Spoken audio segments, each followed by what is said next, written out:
પત્રાંક 37 મુંબઈ બંદર આસો વદ બીજ ગુરુ 1944 પાર્શ્વનાથ પરમાત્માને નમસ્કાર. પાર્શ્વનાથ પરમાત્માને નમસ્કાર. હા, આ પત્ર છે જુઠાભાઈ ઉજમસિંહ. પાર્શ્વનાથ પરમાત્માને નમસ્કાર. પાર્શ્વનાથ ભગવાન સર્વજ્ઞ પુરુષ છે. સર્વ કર્મનો જેને ક્ષય કર્યો છે, અનંત દોષો ગયા, 18 દૂષણ ગયા, એવા સંપૂર્ણ શુદ્ધ પરમાત્મા તે પાર્શ્વનાથ કે કોઈ પણ કેવડી કે તીર્થંકર છે, તેવા પરમ આત્મા ઉત્કૃષ્ટ આત્માઓને મારા નમસ્કાર હો. પાર્શ્વનાથ પરમાત્માને નમસ્કાર. પ્રિય ભાઈ સત્યાભિલાષી ઉજમસિંહ, પ્રિય ભાઈ સત્યાભિલાષી એટલે સત્ય પ્રાપ્ત કરવાની જેને અભિલાષા છે, સાચું શું છે, સત્ય શું છે, એવી જેની અંતરની ઈચ્છા છે, સાચી ભાવના છે, માટે સત્યાભિલાષી ઉજમસિંહ સત્યાભિલાષી એટલે એમનું નામ છે જૂઠાભાઈ. નામ તો જૂઠું છે, પણ સત્ય પ્રાપ્ત કરવાની જેની અભિલાષા છે એવા પ્રિય ભાઈ સત્યાભિલાષી ઉજમસિંહ એમના પિતાશ્રીનું નામ છે. રાજનગર અમદાવાદમાં. તમારું હસ્તલિખિત સુપત્ર મને કાલે સાયંકાલે મળ્યું. તમારી તત્વ જિજ્ઞાસા માટે વિશેષ સંતોષ થયો. તમારું હાથનું લખેલું હસ્તલિખિત એક પત્ર મને ગઈકાલે સાંજે મળ્યું. તમારી તત્વ જિજ્ઞાસા માટે વિશેષ સંતોષ કે એમની નાની ઉંમર છે બહુ, અને તમને સત્ય તત્વ જાણવાની ઈચ્છા છે,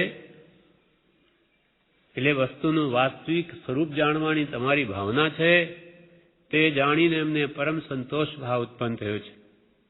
કેમ કે આવા ભયંકર કલિયુગમાં હિન્દ પુણ્ય જીવો જન્મ્યા, માટે એમને આત્મા વસ્તુ જાણવાની ઈચ્છા નથી. આરત પણ નાશ પામવા જેવું થઈ ગયું છે, એટલે આત્માની ગરજ નથી. આરત એટલે ગરજ, ભૌતિક સુખ જોઈએ છે, આત્મિક સુખ નહીં આ કાળના જીવોને.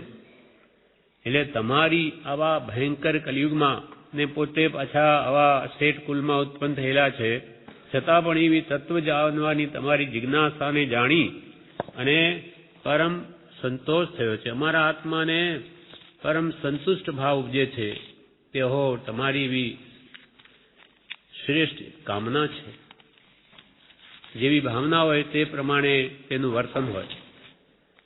તમારી તત્વ જિજ્ઞાસા માટે વિશેષ સંતોષ થયો છે. તત્વ જિજ્ઞાસા એ મોટો ગુણ છે.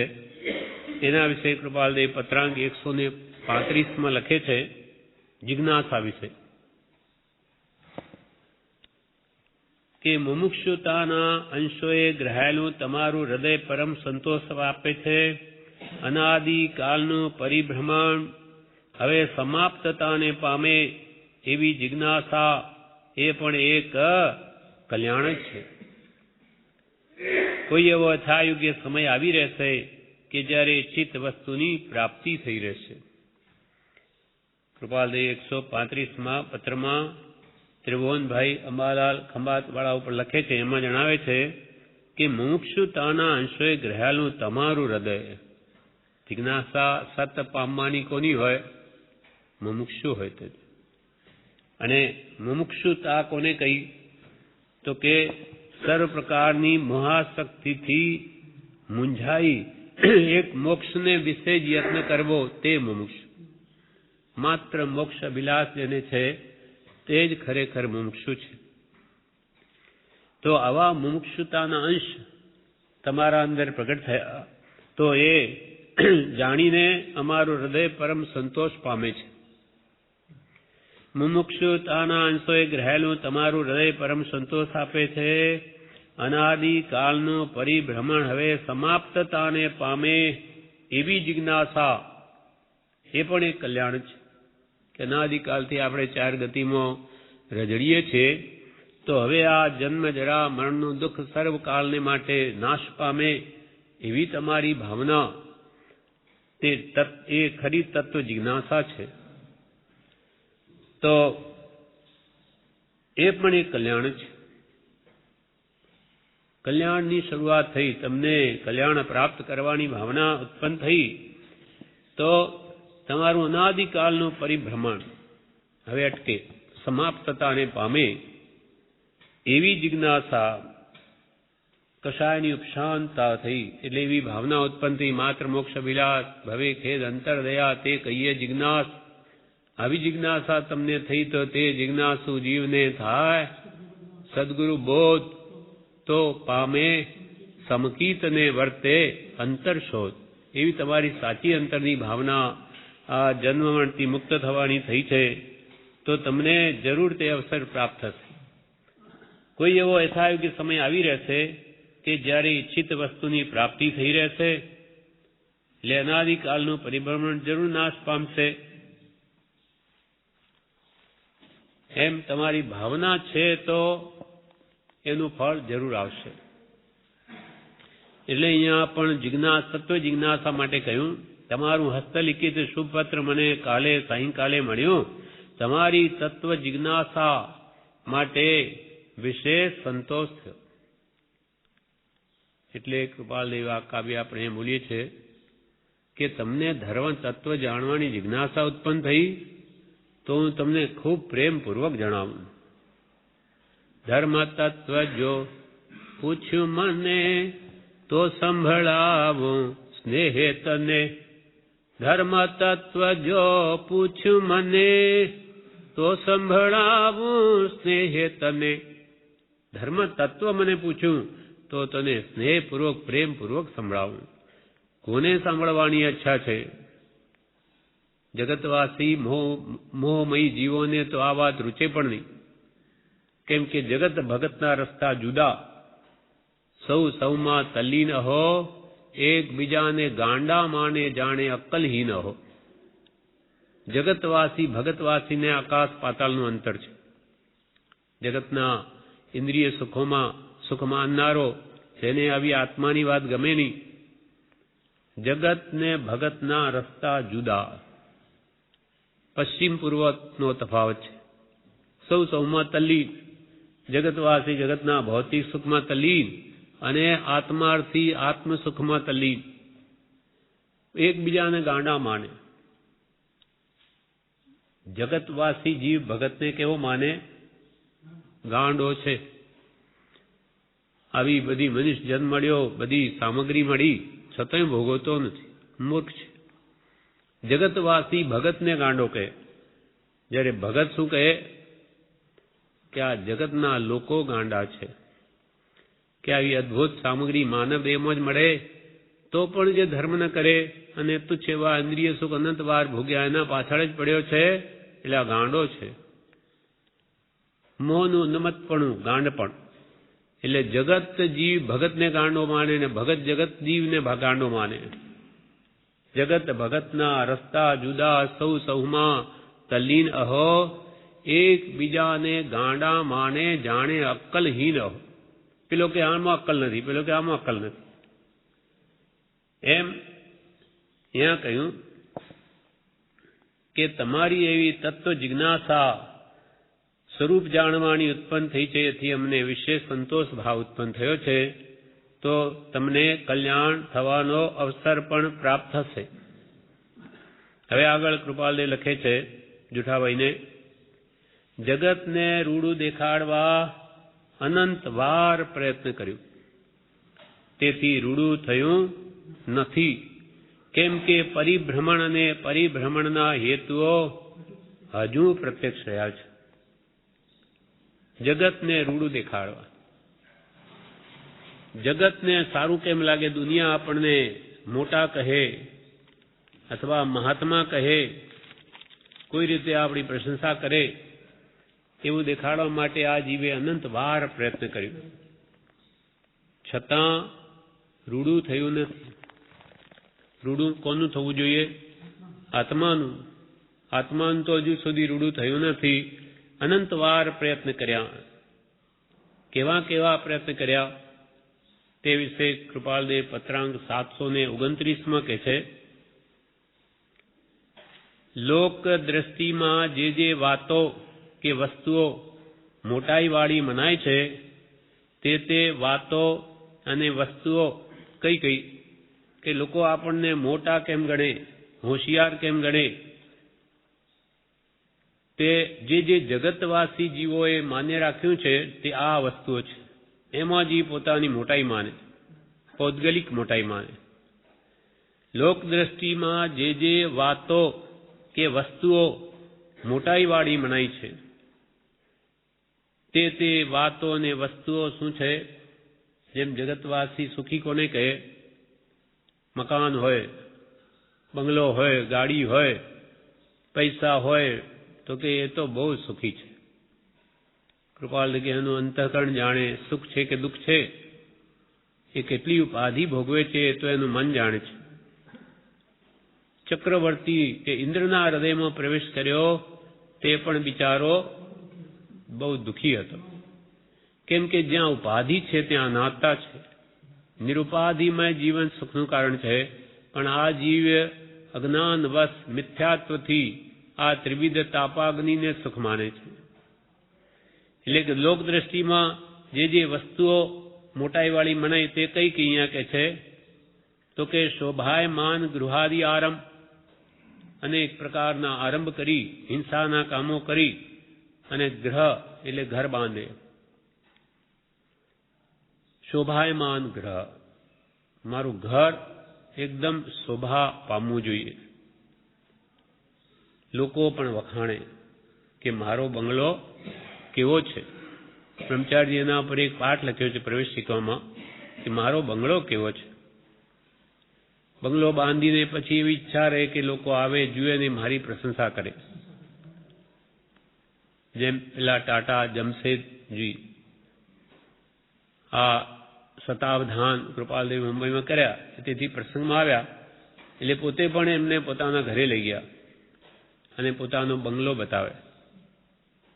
અનેક તેમાં ફોરેન વિદેશથી વસ્તુઓ લાવી આ ચીનની કે આ જાપાનની કે આ પેરિસની કે આ ઇંગ્લેન્ડની, અમેરિકા, એમ બધી જુદું ગોઠવેલું અને બધાને આમ લઈ જાય, બતાવે. પછી એ પ્રશંસા કરે કે વાહ, શું તમે તો આવું તો ક્યાંય જોયું નથી. એટલે એના આત્માને શાંતિ વળે કે આપણી મહેનત સફળ. તેમ જાણે કૃપાલદેવ પણ પ્રશંસા કરશે એટલે એમને પણ લઈ ગયા, બધું બતાવ્યું. પણ જેના અંતરમાં તો વૈરાગ્ય ભાવ જળહળી રહ્યો છે તે શું આવા ભૌતિક પદાર્થોની પ્રશંસા કરશે? એટલે કૃપાલદેવ તો શું બોલ્યા, આને કોણ ભોગવશે? અને કોણ ભોગવશે? તમે તો આ બતાવીને રાજી થાઓ છો, બસ એ જ. તમારા પાછળ તો તમારી સંતાન નથી, ભોગવશે. એટલે એને એ વચનો આત્માને સ્પર્શીને નીકળેલી વાણી સંસરી ઉતરી ગઈ. એથી વાત તો સાચી છે, આ કોણ ભોગવશે? આટલું બધું ભેગું કર્યું ને મારે તો જવાનું છે, આ કંઈ હું અહીંયા અમરતો નથી. એટલે આ વચનો એવા અસર કરી ગયા કે પછી એને ટ્રસ્ટ બનાવી અને બધી રકમ દાનમાં વાપરી છે, ઘણું બધું. આમ આ જીવ સામા પ્રશંસા કે આનંદ માને તો કે શોભાયમાન ગૃહાદિ આરંભ, અલંકારાદિ પરિગ્રહ, સોનું, રૂપું, હીરા, માણેક, મોતી એ ભેગા કરવામાં પોતાનું કલ્યાણ માને અથવા ભલું માને કે લોકો જાણે કે હા કેટલું બધું એને ભેગું કર્યું. લક્ષ્મી અને અધિકાર વધતા શું વધ્યું તે તો કહો, શું કુટુંબ કે પરિવારથી વધવાપણું એ નયગ્રહો, વધવાપણું સંસારનું નરદેહને હારી જવો, એનો વિચાર નહીં અહો હો, એક પળ તમને હવો. એનો વિચાર એક પળ પણ કે તમને નહીં આવ્યો? એટલે આવા શોભાયમાન ગૃહાદિ આરંભ, અલંકારાદિ પરિગ્રહ અને લોક દ્રષ્ટિનું વિચક્ષણપણું. લોક દ્રષ્ટિનું વિચક્ષણ, લોકો આપણને હોશિયાર માને. પ્રભુશ્રી શું કે આખા ગામની ભોઈ પંચાતિયાના છોકરા ભૂખે મરે. આખો ગામની ફોઈ એટલે એની તેની આગી પાછી કર્યા કે સલાહ આપે અને લોકો એને મોટો માને બોલાવે અને એના છોકરા ભૂખે મરે, એ મોટાઈમાં જ મરે. એમ લોક દ્રષ્ટિનું વિચક્ષણ પણ, લોકો એને હોશિયાર ગણે. અને લોકમાન્ય ધર્મ શબ્દાવાન પણ, કે લોકો આપણને ધર્માત્મા કહે. કંઈક વ્રત કરે કે મૌન પાડે કે અઠઈ કરે, પૂજા કરે, સામાયિક કરે, પ્રતિક્રમણ કરે, તો કે આ તો ધર્માત્મા છે. બસ એટલા પૂરતું જ આવી ક્રિયાઓ બધી કરે અને લોકો પણ ધર્માત્મા કહે. પણ ધર્મનું વાસ્તવિક સ્વરૂપ ન સમજ્યું હોય તો દુકાને જઈને પછી માયા કપટ કરે. તો મહાપુરુષે એ વાસ્તવિક ધર્મ પરણ્યો નથી, પણ લોકો તો એને ધર્માત્મા કહે. એમ લોકમાન્ય ધર્મ શ્રદ્ધાવાનપણું એ પ્રત્યક્ષ ઝેરનું ગ્રહણ છે. કૃપાલ કે પ્રત્યક્ષ ઝેર છે આ બધું. આ બધું લોકોને આવું બતાવું અને આરંભ કરીને ઘર બાંધીને એમ પાછા રાજી થવું, આ પરિગ્રહાનંદી રૌદ્ર ધ્યાન છે.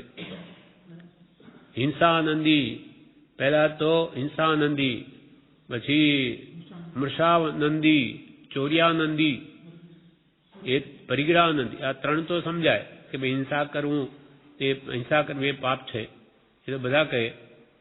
અથવા જૂઠ બોલવું એ પાપ છે, ચોરી કરવી એ પાપ છે. પણ ચોથો ભેદ એ રૌદ્ર ધ્યાનનો છે, તે પરિગ્રહાનંદી. એ કઈ જીવોને સમજાતો નથી.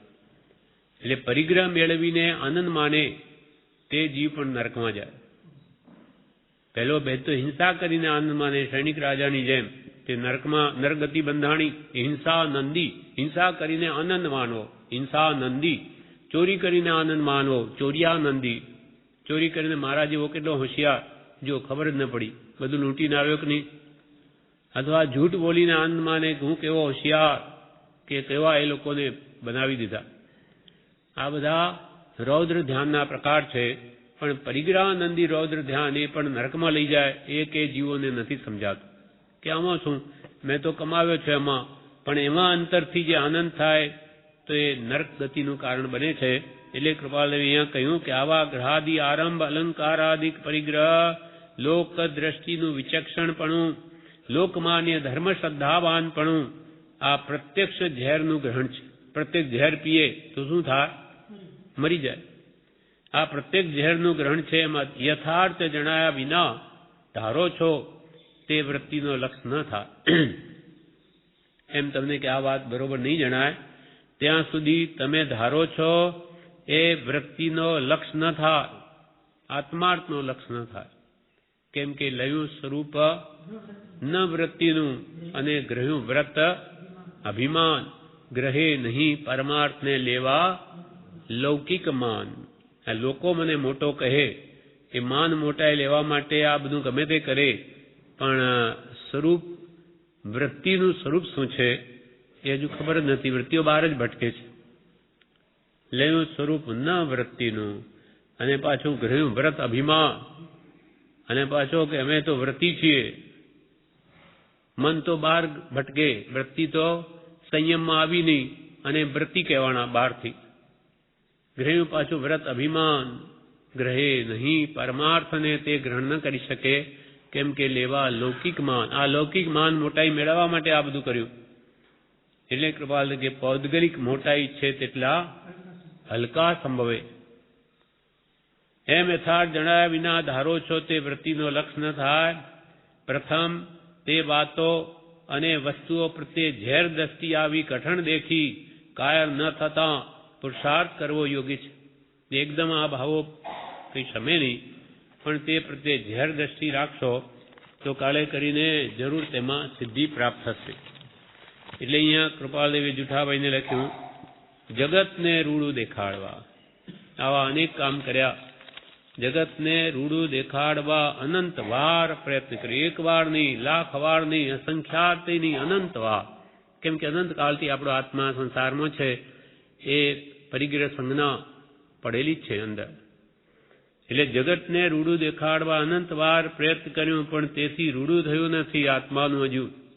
એટલે અહીંયા જ ભટકે છે ચાર ગતિમાં. કેમ કે પરિભ્રમણ અને પરિભ્રમણના હેતુ હજુ પ્રત્યક્ષ રહ્યા છે. પરિભ્રમણ ચાલુ જ છે ત્યારે જ આપણે અહીંયા બેઠા. ચાર ગતિનું પરિભ્રમણ ચાલુ છે.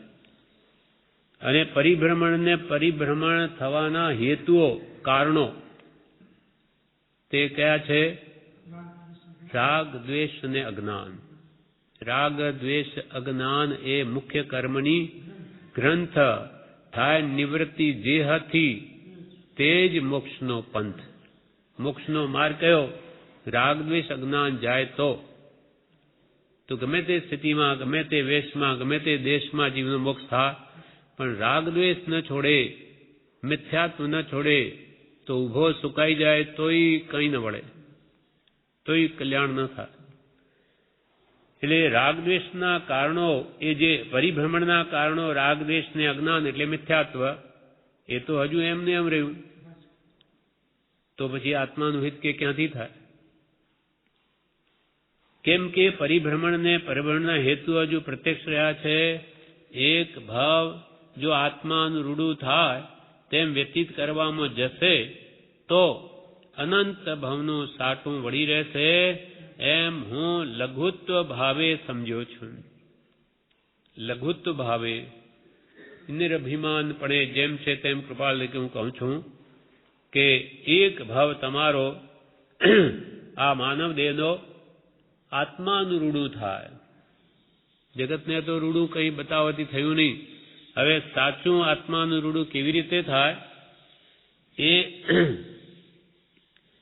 એક ભાવ જો આત્માનું રૂડું થાય, રૂડું એટલે આત્માનું કલ્યાણ થાય, એનું ભલું થાય, એનું હિત થાય, જન્મવણથી મુક્ત થાય, સર્વ દુઃખથી છૂટે. જન્મ, જરા, મરણ, રોગ, શોક, ચિંતા આ બધા દુઃખ છે, એનો સર્વકાળને માટે અંત લાવવો છે.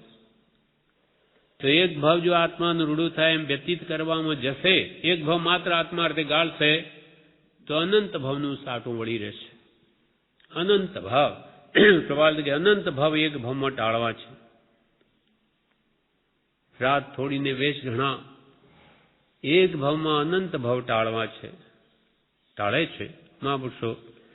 એક ભાવ જો આત્માર્થી ગાળો તો અનંત ભાવનું સાટું વળી રહેશે, એમ હું લઘુત્વ ભાવે સમજ્યો છું. અને તેમ કરવામાં જ મારી પ્રવૃત્તિ છે. મારે તો આ એક જ ભાવમાં અનંત ભાવ ટાળવા છે. મારી તો એ જ પ્રવૃત્તિ છે. કૃપાલે કહે એટલે તમે પણ એ જ કરો. કેમ કે આ જન્મ મરણના દુઃખ ઘણા જ મોટા છે. વારંવાર જન્મવું, વારંવાર મરવું એ કેટલું ભયંકર દુઃખ છે. આ તો આપણને વેદન નથી, જન્મ તો થઈ ગયો, એને કઈ સ્મૃતિમાં છે નહીં, વૃદ્ધાવસ્થા આવી નથી, અર્ધ મૃતક સમ બુઢાપણો, અડધા મરેલા જેવો તે વૃદ્ધાવસ્થા છે. અને મૃત્યુનું દુઃખ પણ નથી, તરત મરી જાય છે. એ બધા અનંત દુઃખ છે. અને એકવાર નહીં, અનંત વાર જન્મ જરા મરણ થયા કરે. એટલે જન્મ જરા અને મૃત્યુ મુખ્ય દુઃખના હેતુ, કારણ તેના બે કયા? રાગ દ્વેષ અણહેતુ. નકામા જીવ રાગદ્વેષ કર્યા જ કરે છે, એટલે જન્મ મરણ વધ્યા જ કરે છે. તો એક ભાવ આત્માનું રૂડું થાય તેમ વ્યતીત કરવામાં જશે તો કેટલો મોટો લાભ? તો કે અનંત ભાવનું સાટું વળી રહેશે. એટલે અનંત કર્મો ને કાઢવા માટે કે અનંત કાળની જરૂર નથી. એક ભાવમાં બધા અને ફેડી શકાય, પણ જે રીત હોય તેમ વર્તે તો. એમ હું લઘુત્વ ભાવે સમજ્યો છું ને તેમ કરવામાં જ મારી પ્રવૃત્તિ છે. આ મહાબંધનથી રહિત થવામાં જે જે સાધન પદાર્થ શ્રેષ્ઠ લાગે તે ગ્રહવા એ જ માન્યતા છે. તો પછી તે માટે જગતની અનુકૂળતા પ્રતિકૂળતા શું જોવી? તે ગમે તેમ બોલે, પણ આત્મા જો બંધન રહિત થતો હોય સમાધિમય દશા પામતો હોય તો તેમ કરી લેવું, એટલે કીર્તિ અપકીર્તિથી સર્વકાળને માટે રહિત થઈ શકાશે. કે આ મહાબંધનથી રહિત થવા, મહાબંધન, આ સંસાર રૂપી આપણને મહાબંધન છે. અષ્ટકર્મ, કર્મ તો અનંત પ્રકારના, તેમાંય મુખ્ય 8, આ અને તેમાંય મુખ્ય મોહનીય, એને લઈને આ જીવ બંધાઈ ગયો છે.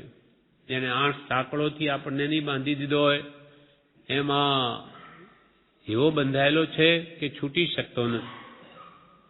તો આ મહાબંધનથી રહિત થવામાં, આ સંસારરૂપી મહાબંધનથી રહિત થવામાં જે સાધન પદાર્થ શ્રેષ્ઠ લાગે તે ગ્રહવા, એ જ માન્યતા છે. એટલે જે સાધન વડે આપણો આત્મા આ મહાબંધનથી મુક્ત થાય તેને ગ્રહણ કરવું, એ જ અમારી તો માન્યતા છે. તે સાધન કયા કયા? મોક્ષના ઉપાયમાં કૃપાલદેવે બતાવ્યા. જ્ઞાન, દર્શન, સંયમ આદિ મોક્ષ પદના વૈરાગ્ય, ભક્તિ આદિ સાધન પ્રત્યક્ષ છે. અને જ્ઞાન, દર્શન, સંયમ આદિ મોક્ષ પદના ઉપાય છે. એટલે આ બધા સાધનો જે જ્ઞાનીઓ બતાવ્યા તે તમે આદરો તો મહાબંધનથી રહિત થઈ જશો. આત્મસિદ્ધિમાં કહ્યું, કર્મ અનંત તેમાં મુખ્ય આડ, તેમાં મુખ્ય મોહની હણાય તે કું પાડ. મોહનીય કર્મ એ બધાનો રાજા છે, સર્વ દુઃખનું મૂળ કારણ મોહ છે, તેનો તમને પાઠ શીખવું. હણાય તે કું પાઠ, મોહનીય કર્મ હણાય એવું. તો કે કર્મ મોહનીય ભેદ 2, દર્શન ચારિત્ર નામ. દર્શન મોહની અને ચારિત્ર મોહની આ 2 મોહનીય કર્મના 2 ભેદ છે. દર્શન ચારિત્ર નામ હણે બોધ વીત રાગતા અચૂક ઉપાયા. અચૂક એટલે રામબાણ ઇલાજ, એટલે પાછો ઇલાજ ફોકટ ન જાય. તમારે કે જો દર્શનમાં એટલે મિથ્યાત્વ અજ્ઞાનને જો હણવું હોય તો સત્પુરુષનો બોધ વારંવાર વાંચો, વિચારો, તો તમને સત્ય શું છે એ સમજાશે અને એનું શ્રદ્ધાન થશે. અને પછી એનું કારણ ફળ આવશે, સમકીત આત્મજ્ઞાન. અને પછી ચારિત્ર મોહ શું છે? રાગ દ્વેષ. તો એ હણે બોધ વિતરાગતા, વિતરાગતા આદરો, રાગ ઘટાડો, દ્વેષ ઘટાડો, તો તમારા અંદર વિતરાગતા આવશે, ચારિત્ર મોહ નાશ પામશે અને કેવળ જ્ઞાન પ્રગટ થશે. આ અચૂક ઉપાય, આમ આ અચૂક ઉપાય આપણને બતાવે છે. હવે એ ઉપાયને જે આદર્શ છે તે આત્મસિદ્ધિને પામશે કે મોક્ષ પ્રાપ્તિ કરશે, કર્મબંધનથી છૂટશે. આ મહાબંધનથી રહિત થવામાં આ જન્મ જરા મરણ કે આ વારંવાર આ નરક નિગોદાદી 4 ગતિમાં ભટકવાનું, બંધનથી રહિત થવામાં જે સાધન ભક્તિ, સત્સંગ, સ્મરણ આદિ જે સાધન પદાર્થ શ્રેષ્ઠ લાગે તે ગ્રહવા, એ જ માન્યતા છે. આપણું જેમાં કલ્યાણ છે તે કરવું, કૃપાલ, એ જ અમારી તો માન્યતા છે. તો પછી તે માટે જગતની અનુકૂળતા પ્રતિકૂળતા શું જોવી? કે ભાઈ આ જગતવાસી જીવો આપણે ભક્તિ સત્સંગ કરીએ અને સારું કહેશે કે ખોટું કહેશે એ આપણે શું જોવું? જગતને એને શું લાગે વળગે? આપણને આપણું કલ્યાણ જેમાં જણાય તે કરવું. દુનિયા ગમે તેમ કહેથી આપણે શું? હા, કોઈ ખરાબ કામ કરવામાં લોક ભય જરૂર રાખો, પણ ઉત્તમ કામ કરવામાં નહીં. જેમ કે દ્રષ્ટાંત આપ્યું, એક સાધુ પોતાને વિકારોત્પત્તિ થવાથી તે પોતાના સંયમને લાત મારી કે ભગવાનની આજ્ઞાની મૂકી દઈ અને વેશ્યાના ઘર તરફ ચાલ્યો. રસ્તામાં એને વિચાર આવ્યો કે કોઈ લોકો જોશે તો શું કહેશે, કે અહીંયા જાય છે તો પછી મારી શું આબરૂ રહેશે, હું બધાથી ફેંકાઈ જઈશ. એવો વિચાર આવવાથી પાછો વળ્યો કે ત્યાં કોઈ આજ્ઞાનું બંધન ગણ્યું નહીં અને પોતાનો સંયમ છે, દીક્ષા છે એનું પણ ગણ્યું નહીં, પણ ત્યાં લોકલાજ આડી આવી. લોકો શું કહેશે? આવા ખરાબ કામમાં લોકલાજને આગળ કરવી. બાકી સત્સંગ, ભક્તિ, સ્વાધ્યાય આવા શુભ કામમાં કંઈ લોકોને જોવાનું ન હોય કે ભાઈ આપણે ભગવાનની પ્રતિમાને માનીએ છીએ એટલે લોકો શું કહેશે. લોકો ગમે તે કહેતી શું, આપણને વિતરાગ પ્રતિમાના દર્શનથી સદભાવ થતા હોય તો એમાં માનવામાં શું દોષ છે? ભલે સ્થાનકવાસી એ નિંદા કરતા હોય કે પ્રતિમાને શું માને, એ કંઈ આપણે સાંભળવાનું નથી. એટલે કૃપાલદેવ કહે આપણને મહાબંધનથી રહિત થવામાં જે સાધન, પછી પ્રતિમા હોય કે જ્ઞાન દર્શન ચારિત્રમય શાસ્ત્રો હોય, 45 આગમ હોય, એમાં એ સ્થાનકવાસી મતવાળા 32 જ માને, બીજા બધા કે ખોટા છે, ગમે તે કહેતા હોય. આપણે ક્યાં નડે, આપણું કલ્યાણ સામો છે તે આપણે જોવું. એટલે કૃપાલદેવ જુઠાભાઈને શું કહેવા માંગે? જુઠાભાઈને અંતરમાં બહુ દુઃખ છે. એ કૃપાલદેવની એવી નિંદા કરે એમનાથી સહન થતું નથી. એટલે કૃપાલદેવ કે આપણે આપણું કલ્યાણ કરવું. દુનિયા તો સદા એવી જ છે. ભગવાન મહાવીર પણ સર્વને રાજી નથી કરી શક્યા. દુનિયા તો હંમેશા દુનિયા, ત્યાં બે ન્યાવ છે. ત્યાં ગમે એટલું કોઈ સારું કામ કરે એની પણ નિંદા કરનારા મળશે. એ આપણે નહીં જોવું. દુનિયામાં તો બધી જાતના લોકો છે. આપણું ભલું સામો છે એ જોવું. એમ આ મહાબંધન એટલે સંસારરૂપી મહાબંધનથી રહિત થવામાં જે આપણને પ્રતિમા હોય કે શાસ્ત્ર હોય શ્રેષ્ઠ લાગે તે ગ્રહમાં એ જ માન્યતા છે. તો તે માટે જગતની અનુકૂળતા પ્રતિકૂળતા શું જોવી? કે જગતવાસી જીવો આમ કે મૂર્તિ માટે તેમ કે આપણે શું જોવું? તે ગમે તેમ બોલે, પણ આત્મા જો બંધન રહિત થતો હોય, સમાધિમય દશા પામતો હોય તેમ કરી લેવું. દુનિયા ગમે તે કેમ, આપણે ક્યાં અડે? ભેંસના શિંગડા ભેંસને ભારે, જે બોલશે એને ઉપાધિ, આપણે શું? તે ગમે તેમ બોલે, પણ આત્મા જો બંધન રહિત થતો હોય, એટલે સંસારના આ સાંસારિક બંધનથી રહિત થતો હોય તો તેમ કરી લેવું. જો આત્મા બંધન રહિત થતો હોય, સમાધિમય દશા પામતો હોય, સમાધિમય આત્માના પરિણામની સ્વસ્થતાને શ્રી તીર્થંકર સમાધિ કહે છે. તમારો આત્મા સ્વસ્થ થતો હોય, સ્વસ્વરૂપમાં સ્થિત થતો હોય તો તેમ કરી લેવું. સમાધિમય દશા પામતો હોય તો તેમ કરી લેવું. એટલે કીર્તિ અપકીર્તિથી સર્વકાલને માટે રહિત થઈ શકાશે. આત્મા પોતાના સ્વભાવમાં આવી ગયો, સર્વકાલને માટે વિભાવથી મુક્ત થઈ ગયો, કેવળ જ્ઞાન થઈ ગયું, પછી કીર્તિ કે અપકીર્તિ એને ક્યાં લાગે? મનયપમન ચિત્ત સમગણે, સમગણે કનક પાષાણ રે, વંદક નિંદક સમગણે, ઈશ્યો હોય તું જાણ રે, શાંતિ જીન એક મુજ વિનતી. માન અપમાન ચિત્ત સમગણે. અદભુત આત્મદશા પ્રાપ્ત થઈ પછી કોઈ એને માન આપે તો એને કોઈ હર્ષ નથી, અપમાન કરે તો એને કોઈ દુઃખ નથી. સમભાવ છે. તો કે છે આત્મા જો સમાધિમય દશા પામતો હોય તો કરી લેવું. એટલે કીર્તિ અપકીર્તિથી સર્વકાલને માટે રહી થઈ શકાશે. થોડા વખત માટે જ નહીં, સર્વકાલને માટે, કાયમને માટે પરમાત્મા દશા પ્રાપ્ત થશે. પછી ત્યાં કીર્તિ અપકીર્તિ ક્યાં રહી? સર્વકાલને માટે રહિત થઈ શકાશે.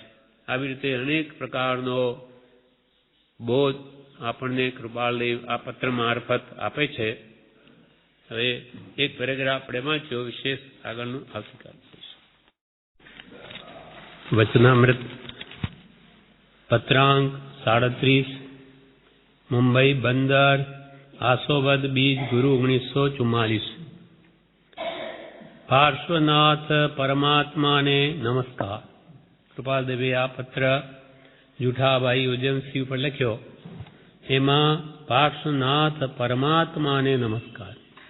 જેને પોતાનું પરમાત્મા સ્વરૂપ સંપૂર્ણ પ્રાપ્ત કર્યું છે એવા પાર્શ્વનાથ ભગવાનને મારા નમસ્કાર છે.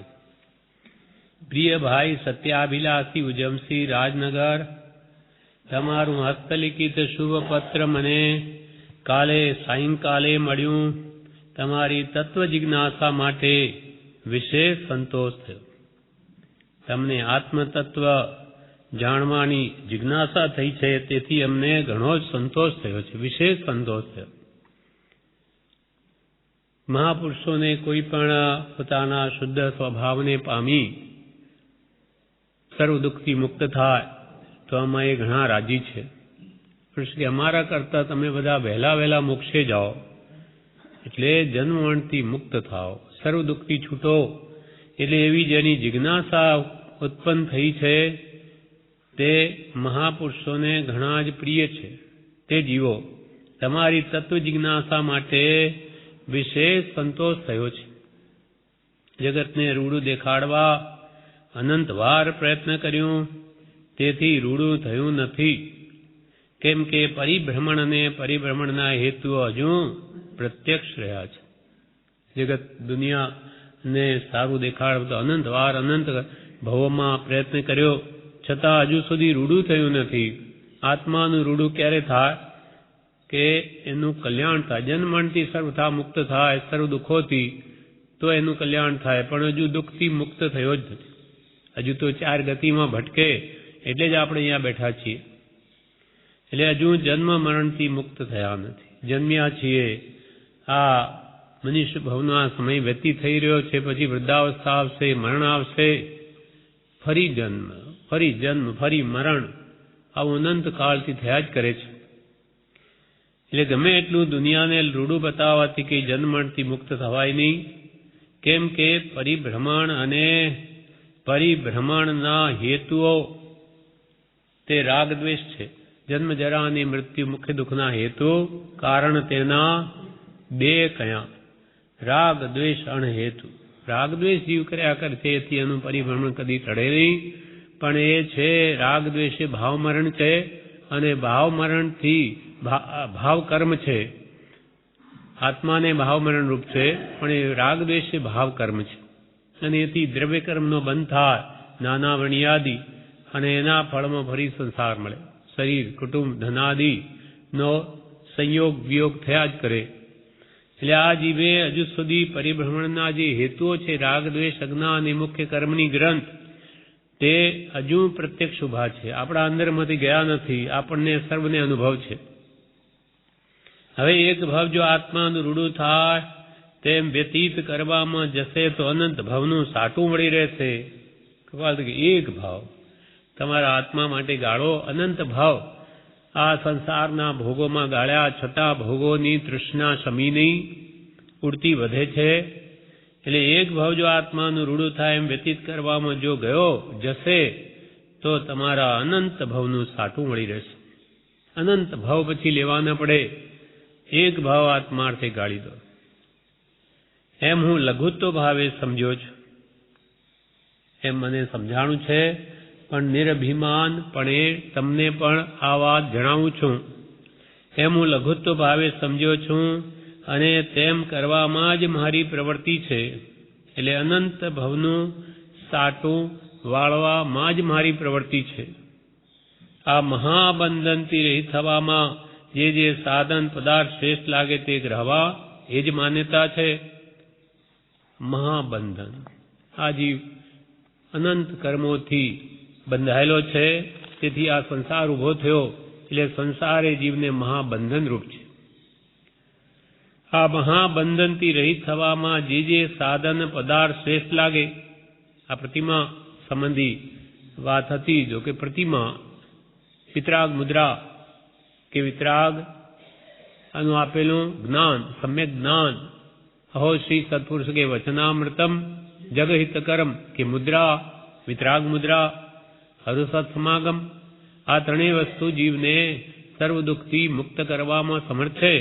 તો આત્મા જો એ રીતે મહાબંધનથી રહિત થતો હોય, રહિત થવામાં જે સાધન પદાર્થ શ્રેષ્ઠ લાગે, એટલે જ્ઞાન, દર્શન, સંયમ આદિ મોક્ષ પદના ઉપાય છે, ભક્તિ, સત્સંગ આદિ એ પદાર્થ શ્રેષ્ઠ લાગે તે ગ્રહવા, એ જ માન્યતા છે. તો પછી તે માટે જગતની અનુકૂળતા પ્રતિકૂળતા શું જોવી? આ બધા કામ કરવામાં લોક ભય રાખવાથી જીવનું કલ્યાણ નથી. આપણું કલ્યાણ થાય તે કરી લેવું. લોકો ગમે તે કહે, આપણે ક્યાં બાદ છે? આપણને કંઈ મૂર્ખ કહેવાથી મૂર્ખ થઈ જવાના નથી, અને જ્ઞાની કહેવાથી જ્ઞાન આવી જવાનું નથી. તો લોકોની છાપણી આપણે શું જરૂર છે? એટલે લોકો કે ભલે અમારી નિંદા કરે, ભલે કરે, આપણે ક્યાં નડે, ક્યાં ચોટે? માટે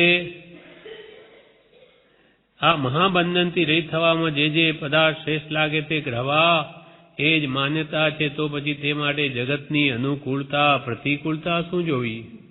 કે ભાઈ આ જગત આવી રીતે અમારી પ્રતિકૂળ વાત કરે એ શું જોવું? અથવા ઘણા પૂજે મોટા કરી દે એવી અનુકૂળતાની શું કરવી છે? એથી કંઈ મોટાઈ આવી જતી નથી. માટે જગતની અનુકૂળતા પ્રતિકૂળતા શું જોવી? તે ગમે તેમ બોલે પણ આત્મા જો બંધન રહિત થતો હોય, સમાધિમય દશા પામતો હોય તો તેમ કરી લેવું. જુઠાભાઈને નિમિત્તે આપણને કૃપાલદેવ બોધ આપે છે કે આપણો આત્મા આ કર્મ બંધનથી મુક્ત થતો હોય, પોતાની સમાધિમય દશા પામતો હોય, સ્વસ્વભાવમાં આવતો હોય તો તેમ કરી લેવું. એટલે કીર્તિ અપકીર્તિથી સર્વકાળને માટે રહિત થઈ શકાશે.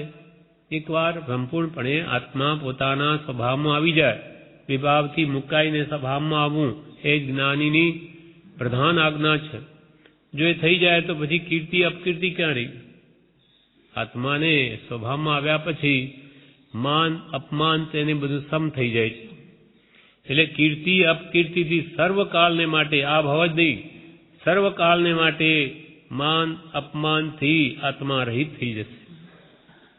પછી કદી સ્વભાવમાં આવ્યા પછી કદી કીર્તિને ઈચ્છશે નહીં, અને કોઈ એનું અપમાન કરશે તો એને કોઈ દુઃખ લાગશે નહીં.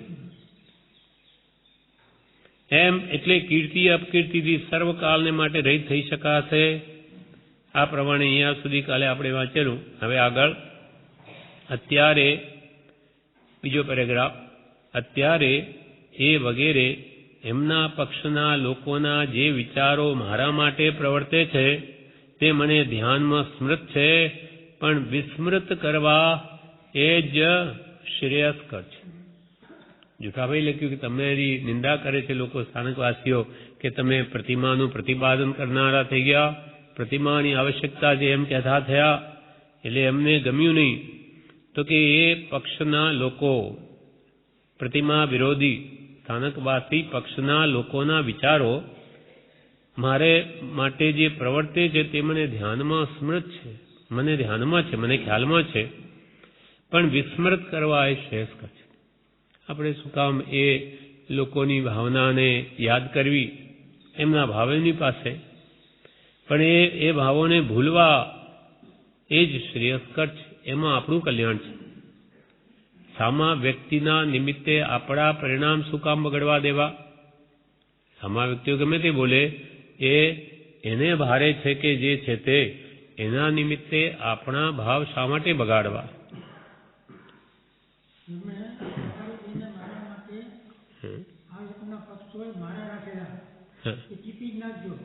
એમ એટલે કૃપાલ એને મારવા માટે મારાઓ રાખેલા.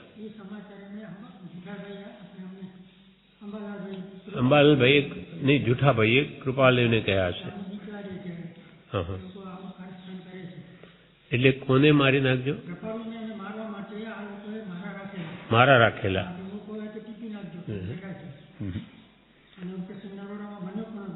હા, એટલે જ કે છે એ બધું સ્મૃત છે, પણ વિસ્મૃત કરવા એ શ્રેયસ્કર છે. દુનિયામાં કોઈ કોઈને કંઈ નહીં કરી શકે એમ કૃપાલદેવ તો જાણે છે. ગમે તે બીજાની ભાવના હોય, કોઈ કોઈનું બગાડી શકે નહીં. એટલે નિશ્ચિંતપણે એ તો કે મને ધ્યાનમાં છે, પણ એ ભૂલી જવું આપણે, આમાં આપણું કલ્યાણ છે. તમે નિર્ભય રહેજો, તમે કોઈ એ સંબંધી ભય રાખશો નહીં. મારે માટે કોઈ કંઈ કહે તે સાંભળી મૌન રહેજો, તેઓને માટે કંઈ હર્ષો કરશો નહીં. મારા માટે કોઈ તમને કંઈ કહે તો પણ એ સાંભળીને તમે તો મૌન રહેજો, પાછો જવાબ આપશો નહીં, બોલશો જ નહીં. તો એ વાત અટકી પડે. વળી તમે બે કહો એટલે બધી ચાર કહે, એમ એ વાત વધે અને ક્લેશનું કારણ થાય. એના કરતાં મારે માટે કોઈ કંઈ કહે તે સાંભળી મૌન રહેજો, તેઓને માટે કંઈ શોક હર્ષ કરશો નહીં. તેઓ માટે પણ નહીં કે ભાઈ આ લોકો કેટલા દુષ્ટ છે, પાપી છે, આવું કરે, આવું બોલે, એવો એમના માટે પણ કંઈ તમારે હર્ષો કરવો નહીં. જે કાળે જે થયું છે થયા જ કરવાનું છે. આપણે એમાંથી આપણા ભાવ કેમ સાચવવા એ ધ્યાનમાં રાખવું ને બીજાની દયા ખાવી એને ભગવાન સદબુદ્ધિ આપે. એ ઉપેક્ષા ભાવના છે. કોઈ દુષ્ટ હોય, નીચ હોય, કસાઈ હોય એના પ્રત્યે પણ એવો ભાવ નથી કરવા કહ્યું કે એ મરી જાય તો સારું, એને કોઈ મારી નાખે સારું, એવું ભાવ પણ એવો કરવાનું જ્ઞાની પુરુષે ના કહી છે. એનું ભલું થાવ, ભગવાન એને સદબુદ્ધિ આપો. આપણે કોઈના નિમિત્તે આપણા ભાવ બગાડવા નહીં એમ કહ્યું. એટલે તેઓને માટે કંઈ શોક હર્ષ કરશો નહીં. જે પુરુષ પર તમારો પ્રશસ્ત રાગ છે, જે પુરુષ પર, કયા પુરુષ પર? કૃપાળદેવ પર. જે પુરુષ પર તમારો પ્રશસ્ત રાગ છે, શુભ રાગ જે અમારા પ્રત્યે છે, તેના ઈષ્ટદેવ પરમાત્મા જીન મહાયોગીન્દ્ર પાર્શ્વનાથાદિકનું સ્મરણ રાખજો અને જેમ બને તેમ નિર્મોહી થઈ મુક્ત દશાને ઈચ્છજો. તમે જે પુરુષ પર તમારો પ્રશસ્ત રાગ છે, અમારા પ્રત્યે તો અમારો તો ઈષ્ટદેવ પરમાત્મા જીન છે. કોણ? મહાયોગીન્દ્ર. એવા પાર્શ્વનાથાદિક, પાર્શ્વનાથ ભગવાન આદિકમાં બધા આવ્યા. પછી પાર્શ્વનાથ હો કે મહાવીર ભગવાન હો કે શાંતિનાથ હો કે ઋષભદેવ હો કે ગમે તે ભગવાન હો, એ સર્વ યોગી મહાયોગીન્દ્ર પુરુષો છે. એ રીતે જે રીતે સંભાવમય જીવન જીવ્યા, બસ તે તરફ લક્ષ્ય આપજો. તે પુરુષ, જે પુરુષ પર તમારો પ્રશસ્ત રાગ છે, તેના ઈષ્ટદેવ પરમાત્મા, તેને તો એ પરમાત્મા જ પ્રિય છે, એના ઈષ્ટદેવ છે. જીન મહાયોગીન્દ્ર પાર્શ્વનાથાદિકનું સ્મરણ રાખજો અને જેમ બને તેમ નિર્મોહી થઈ મુક્ત દશાને ઈચ્છજો. જેમ બને તેમ તમે નિર્મોહી થઈને તમારા આત્માને મુક્ત કરજો. ભવ તન ભોગ, ભવ એટલે સંસાર સુખરૂપ લાગે એ ત્યાગજો. તન એટલે શરીર પ્રત્યે રાગ છોડજો અને ભોગો પ્રત્યેની જે આસક્તિ તેનો ત્યાગ કરજો. આમાં આપણું કલ્યાણ છે. એટલે તમે એવા મહાપુરુષોએ આ જ કર્યું છે. ભવતન ભોગ વિરત કદાચિત ચિંતયે ધન જોબન પિય પુત કલત અનિતયે કોઉ ન શરણ મરણ દિન દુઃખ ચૌગતિ ભર્યો સુખ દુઃખ એકઈ ભોગત જીય વિધય વશ ભર્યો.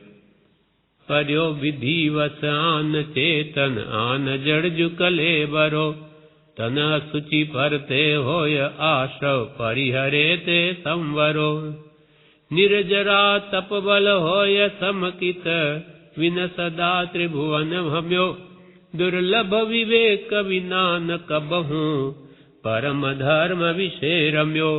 એ મહાપુરુષોએ જે આવી ભાવનાઓ ભાવી છે, એ ભાવનાઓ ભાવીને તમે પણ નિર્મોહી થજો.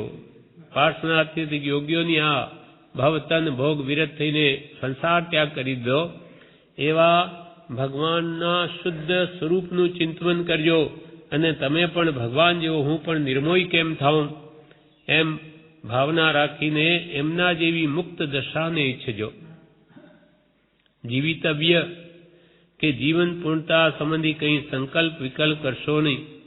કેમ કે એમની તબિયત નરમ રહે છે, જૂઠાવાયની, તો કે દેહ છૂટી જશે કે શું.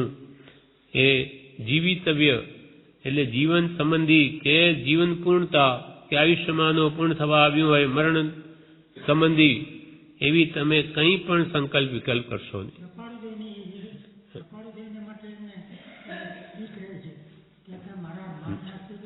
એમ અચ્છા, પ્રાર્થના સમણા જેમ મને નિર્મોહથી મુક્ત દશાને ઈચ્છજો.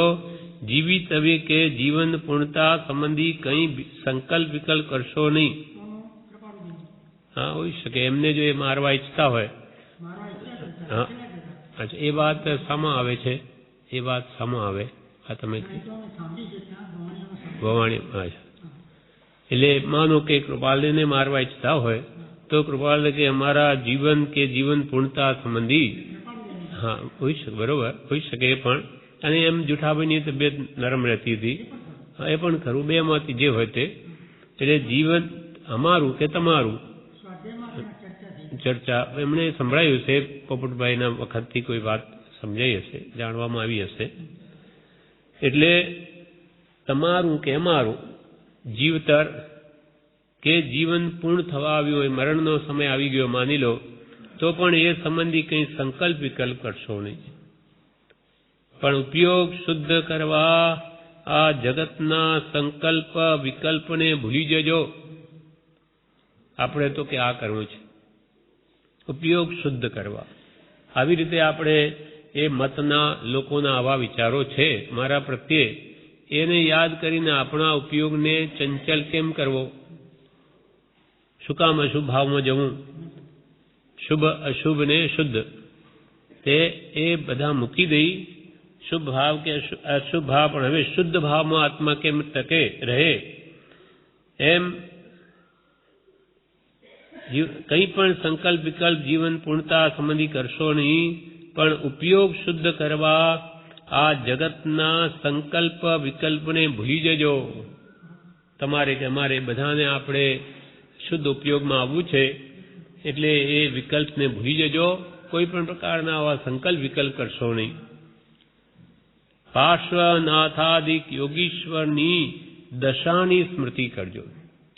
દશા ભગવાન પાર્શ્વનાથની કેવી અદ્ભુત સંભાવવાળી દશા હતી એ સ્મૃતિમાં લાવજો. હા, બંને પ્રત્યે સમ છે.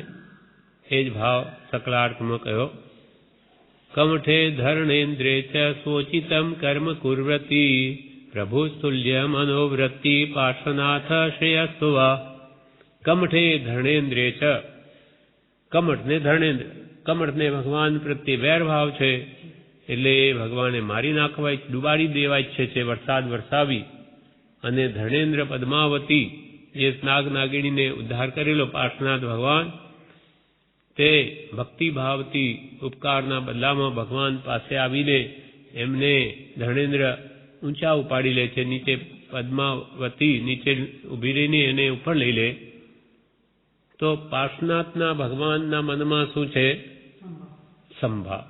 કેમ કે કમઠે ધર્ણેન્દ્રે ચ સોચિતમ કર્મ કુર્વતી, સ્વ ઉચિતમ કર્મ કુર્વતી, પોતપોતાને ઉચિત કર્મ કરે છે, એને ભગવાન પ્રત્યે વેર છે, માટે એને ડૂબાડવાય છે. સ્વ ઉચિતમ, શત્રુ એવો ભાવ રાખે, એને શત્રુ ભાવ છે, અને એને ભક્તિ ભાવ છે, તો એનો ઉદ્ધાર કરવાય છે. સ્વ ઉચિતમ કર્મ કુર્વતી, પોતાનું ઉચિત કર્મ કરે છે. પ્રભુ તુલ્ય મનોવૃત્તિ, પણ પ્રભુ પાર્શ્વનાથની મનોવૃત્તિ તો તુલ્ય છે, સમ છે. બંને પ્રત્યે એમને ભાવ નથી કે આ મારો ભક્ત છે માટે મારો છે, અથવા આ મારો વેરી છે માટે આ મારો નથી, એવો કોઈ ભાવ નથી. બંને પ્રત્યે સમ છે. પ્રભુ તુલ્ય મનોવૃત્તિ, એવા પાર્શ્વનાથ શ્રેયસ્વ, એવા પાર્શ્વનાથ ભગવાન તમારા શ્રેયને માટે થાવ, તમારા કલ્યાણને માટે થાવ. આવા સંભાવી પરમાત્મા જ આપણું કલ્યાણ કરી શકે. એટલે કે તમે પણ એવી આ બધા જગતના સંકલ્પ વિકલ્પને ભૂલી જજો. જીવિતવ્ય કે જીવન પૂર્ણતા સંબંધી કંઈ સંકલ્પ વિકલ્પ કરશો નહીં, પણ ઉપયોગ શુદ્ધ કરવા આ જગતના સંકલ્પ વિકલ્પને ભૂલી જજો. પાર્શ્વનાથાદિક યોગીશ્વરની દશાની સ્મૃતિ કરજો. દશા કેવી અદ્ભુત દશા હતી, એ દશાની સ્મૃતિ કરો. એ કેવા સંભાવમાં હતા, તેમાં આપણે કે આવા સંભાવમાં રહેવું. ભલે મારે કે જે કરે, આપણા કર્મના ઉદય એવા ન હોય તો કોઈ કાંઈ બગાડી ન શકે. આપણે તો કે સમભાવમાં રહેવું, જે થાય તે જોયા કરવું. તે દશાની સ્મૃતિ કરજો, અને તે જ અભિલાષા રાખ્યા રહેજો. એ જ ઈચ્છા રાખજો, એવી સંભાવ દશાની. એ જ તમને પુનઃ પુનઃ આશીર્વાદપૂર્વક મારી શિક્ષા છે. આપણા બધા માટે કૃપાળ કે તમને બધાને પુનઃ પુનઃ વારંવાર આશીર્વાદપૂર્વક મારી શિક્ષા છે. આજ આમાં તમને આશીર્વાદ છે કે જો તમે સંભાવમાં રહેશો તો તમારું કલ્યાણ અવશ્ય થશે. આ અલ્પજ્ઞ આત્મા પણ તે પદનો અભિલાષી અને તે પુરુષના ચરણ કમલમાં તલ્લીન થયેલો દીન શિષ્ય છે. આ અલ્પજ્ઞ આત્મા કૃપાલદેવ પોતા માટે કેવો વિશેષણ વાપરે? અલ્પજ્ઞ. જ્ઞ એટલે જાણો, અલ્પ જ્ઞાન જાતિમાં પણ અમે તો અલ્પ છીએ, અલ્પ જ્ઞાન વાળા. કેમ કે મોટા કેવળ જ્ઞાનીઓની તરફ એમની દ્રષ્ટિ છે. હવે આવા પુરુષોએ પોતાને અલ્પજ્ઞ કહે તો આપણી તો કોઈ ગણતરી ના આવે. આ અલ્પજ્ઞ આત્મા પણ તે પદનો અભિલાષી. પાર્શ્વનાથાદિક યોગીઓએ જે પદ પામ્યા તે પદના અમે અભિલાષી છીએ. સર્વજ્ઞ દશા પ્રગટાવી છે. આ અલ્પજ્ઞ આત્મા પણ તે પદનો અભિલાષી, તે પાર્શ્વનાથના યોગીશ્વરોની દશાનો અભિલાષી અને તે પુરુષના ચરણ કમલમાં તલ્લીન થયેલો દીન શિષ્ય છે. તે આવા મહાપુરુષોના ચરણ કમલમાં તલ્લીન તન્મય થયેલો આ દીન શિષ્ય છે, લઘુ શિષ્ય છે. કેટલી લઘુતા છે તેના હૃદયમાં. અમે તો એના ચરણ કમલના દાસ છીએ. અને તમને તેવી શ્રદ્ધાની શિક્ષા દે છે. અમારી એ શિક્ષા તમને પણ છે કે તમે પણ આવા વિતરાગ પુરુષોના ચરણ કમલમાં તમારો આત્મા તલ્લીન કરો અને તમે પણ એવી દશાની ઈચ્છા રાખો, સમભાવવાળી. આ અલ્પજ્ઞ આત્મા પણ તે પદનો અભિલાષી અને તે પુરુષના ચરણ કમલમાં તલ્લીન થયેલો દીન શિષ્ય છે. તમને તેવી શ્રદ્ધાની જકાર માત્ર એમ જ તમને તેવી શ્રદ્ધાની જ શિક્ષા દે છે, સંભાવ રાખવાની જ શિક્ષા દે છે. વીર સ્વામીનું બોધેલું દ્રવ્ય ક્ષેત્ર કાળ અને ભાવથી સર્વ સ્વરૂપ યથાતથ્ય જે ભૂલશો નહીં. હવે ભગવાન મહાવીરનું શાસન ચાલે છે એટલે કે છે પાર્શ્વનાથ ભગવાનની તો દશાની સ્મૃતિ કરવાની વાત કરી. હવે ભગવાન મહાવીર જે આ કાળમાં એમનો ઉપદેશ જે પ્રવર્તમાન છે એમનું બોધેલું ભગવાન મહાવીરે આખો ઉપદેશ આપ્યો અને ગૌતમાદિ ગણધરોએ દ્વાસાંગી રચી. એમાં કોઈ અંશ માત્ર મિથ્યા નથી. ભગવાનનો જે ઉપદેશ છે એને તમે સંપૂર્ણ સત્ય માનજો. વીર સ્વામીનું બોધેલું, ભગવાન મહાવીર સ્વામીનું બોધેલું દ્રવ્ય ક્ષેત્ર કાળ અને ભાવથી સર્વ સ્વરૂપ યથા તથ્ય છે એ ભૂલશો નહીં. ભગવાન મહાવીરે જે પદાર્થનું સ્વરૂપ જણાવ્યું તે બિલકુલ બરાબર છે, સંપૂર્ણ 101% સત્ય છે. સર્વ સ્વરૂપ એટલે કોઈ પણ પદાર્થનું સ્વરૂપ, જળનું કે ચેતનનું, છે દ્રવ્યોનું અથવા કોઈ પણ સંબંધી ભગવાને જે સ્યાદવાદથી કહ્યું છે તે બધું જ સત્ય, સર્વ સ્વરૂપ એનું સત્ય છે. કેમ કે અપેક્ષાથી કોઈ વાર વસ્તુને નિત્ય કહે, અનિત્ય કહે, તો કે એમનું સર્વ સ્વરૂપ જે છે બધું જ સત્ય છે. જેમ કે અહીંયા દ્રવ્ય ક્ષેત્ર કાળ ભાવથી જે સમજાવ્યું એ સત્ય માનજો.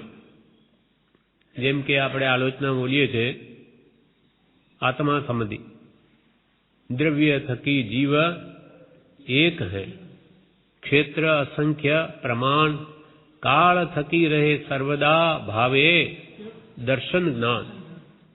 હવે આત્મા દ્રવ્યથી કેવો તો કે એક જ.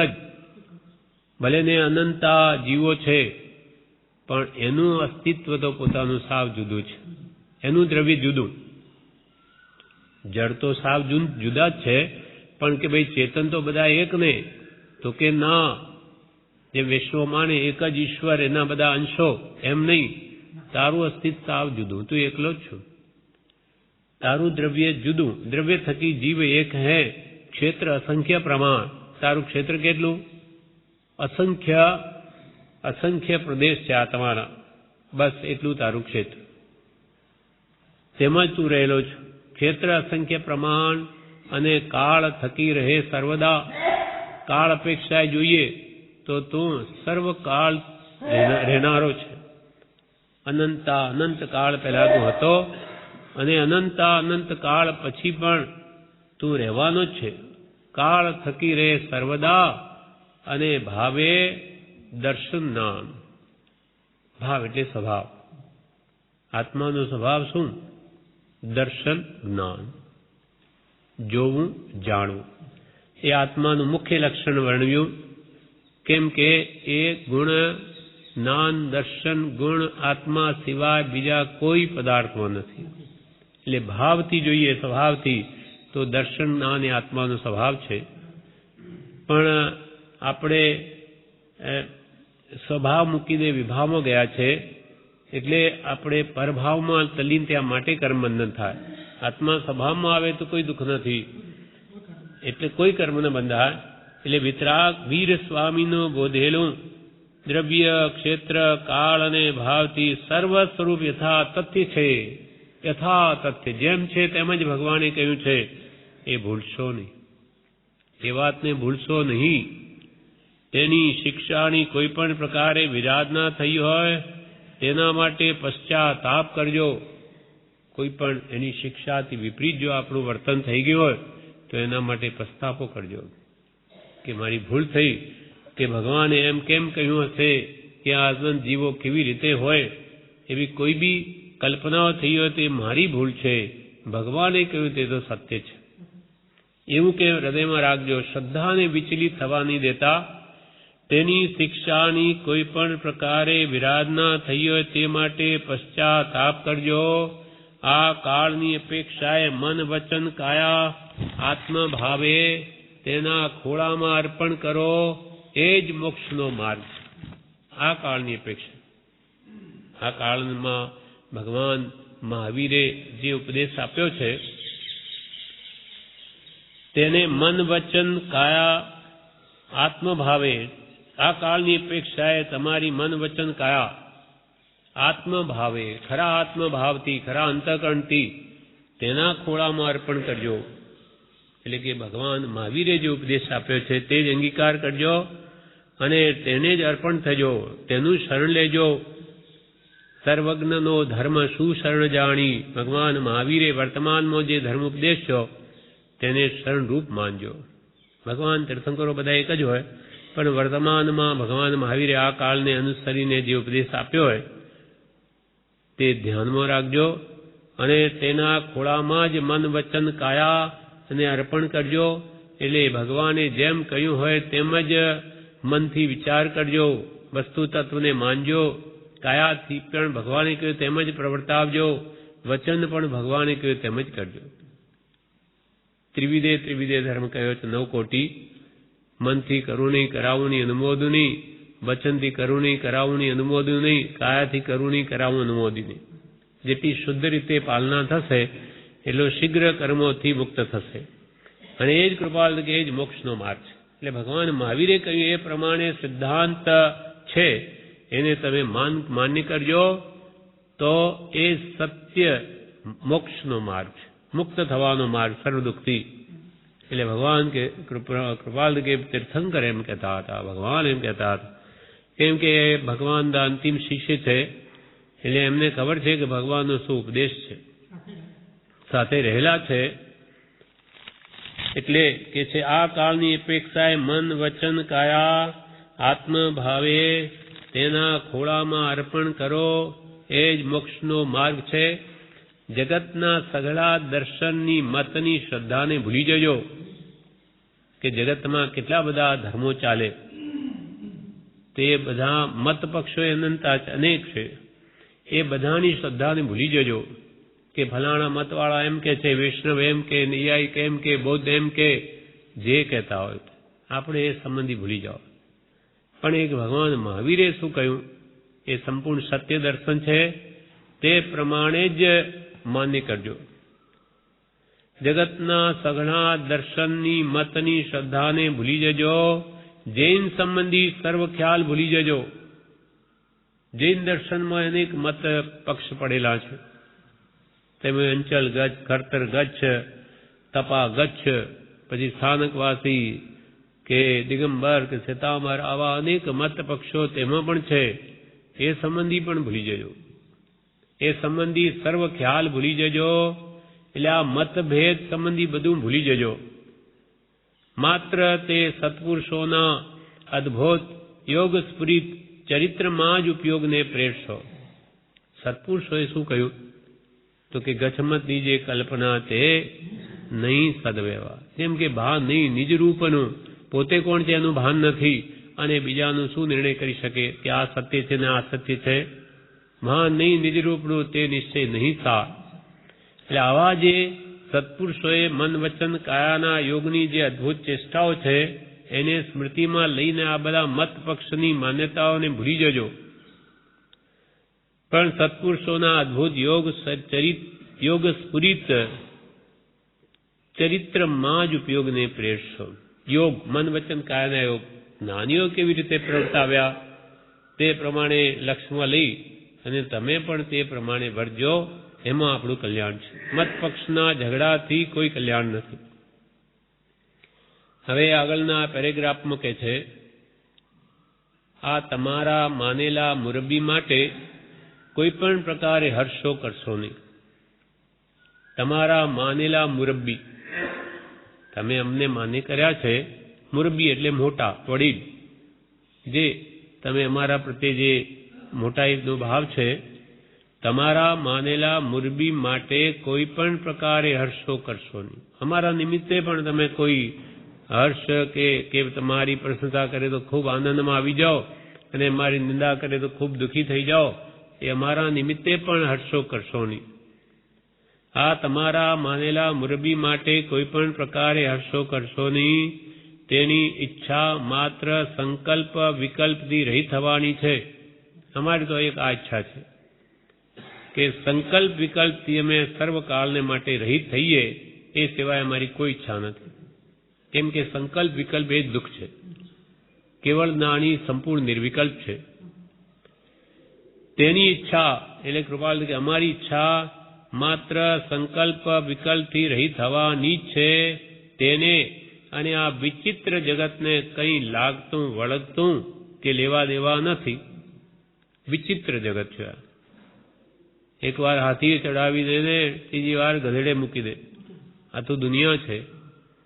એના ઉપરની આ વિચિત્ર જગતને કાંઈ લાગતું વળગતું અમારે કે લેવા દેવા નથી. નાની પુરુષો શું માને કે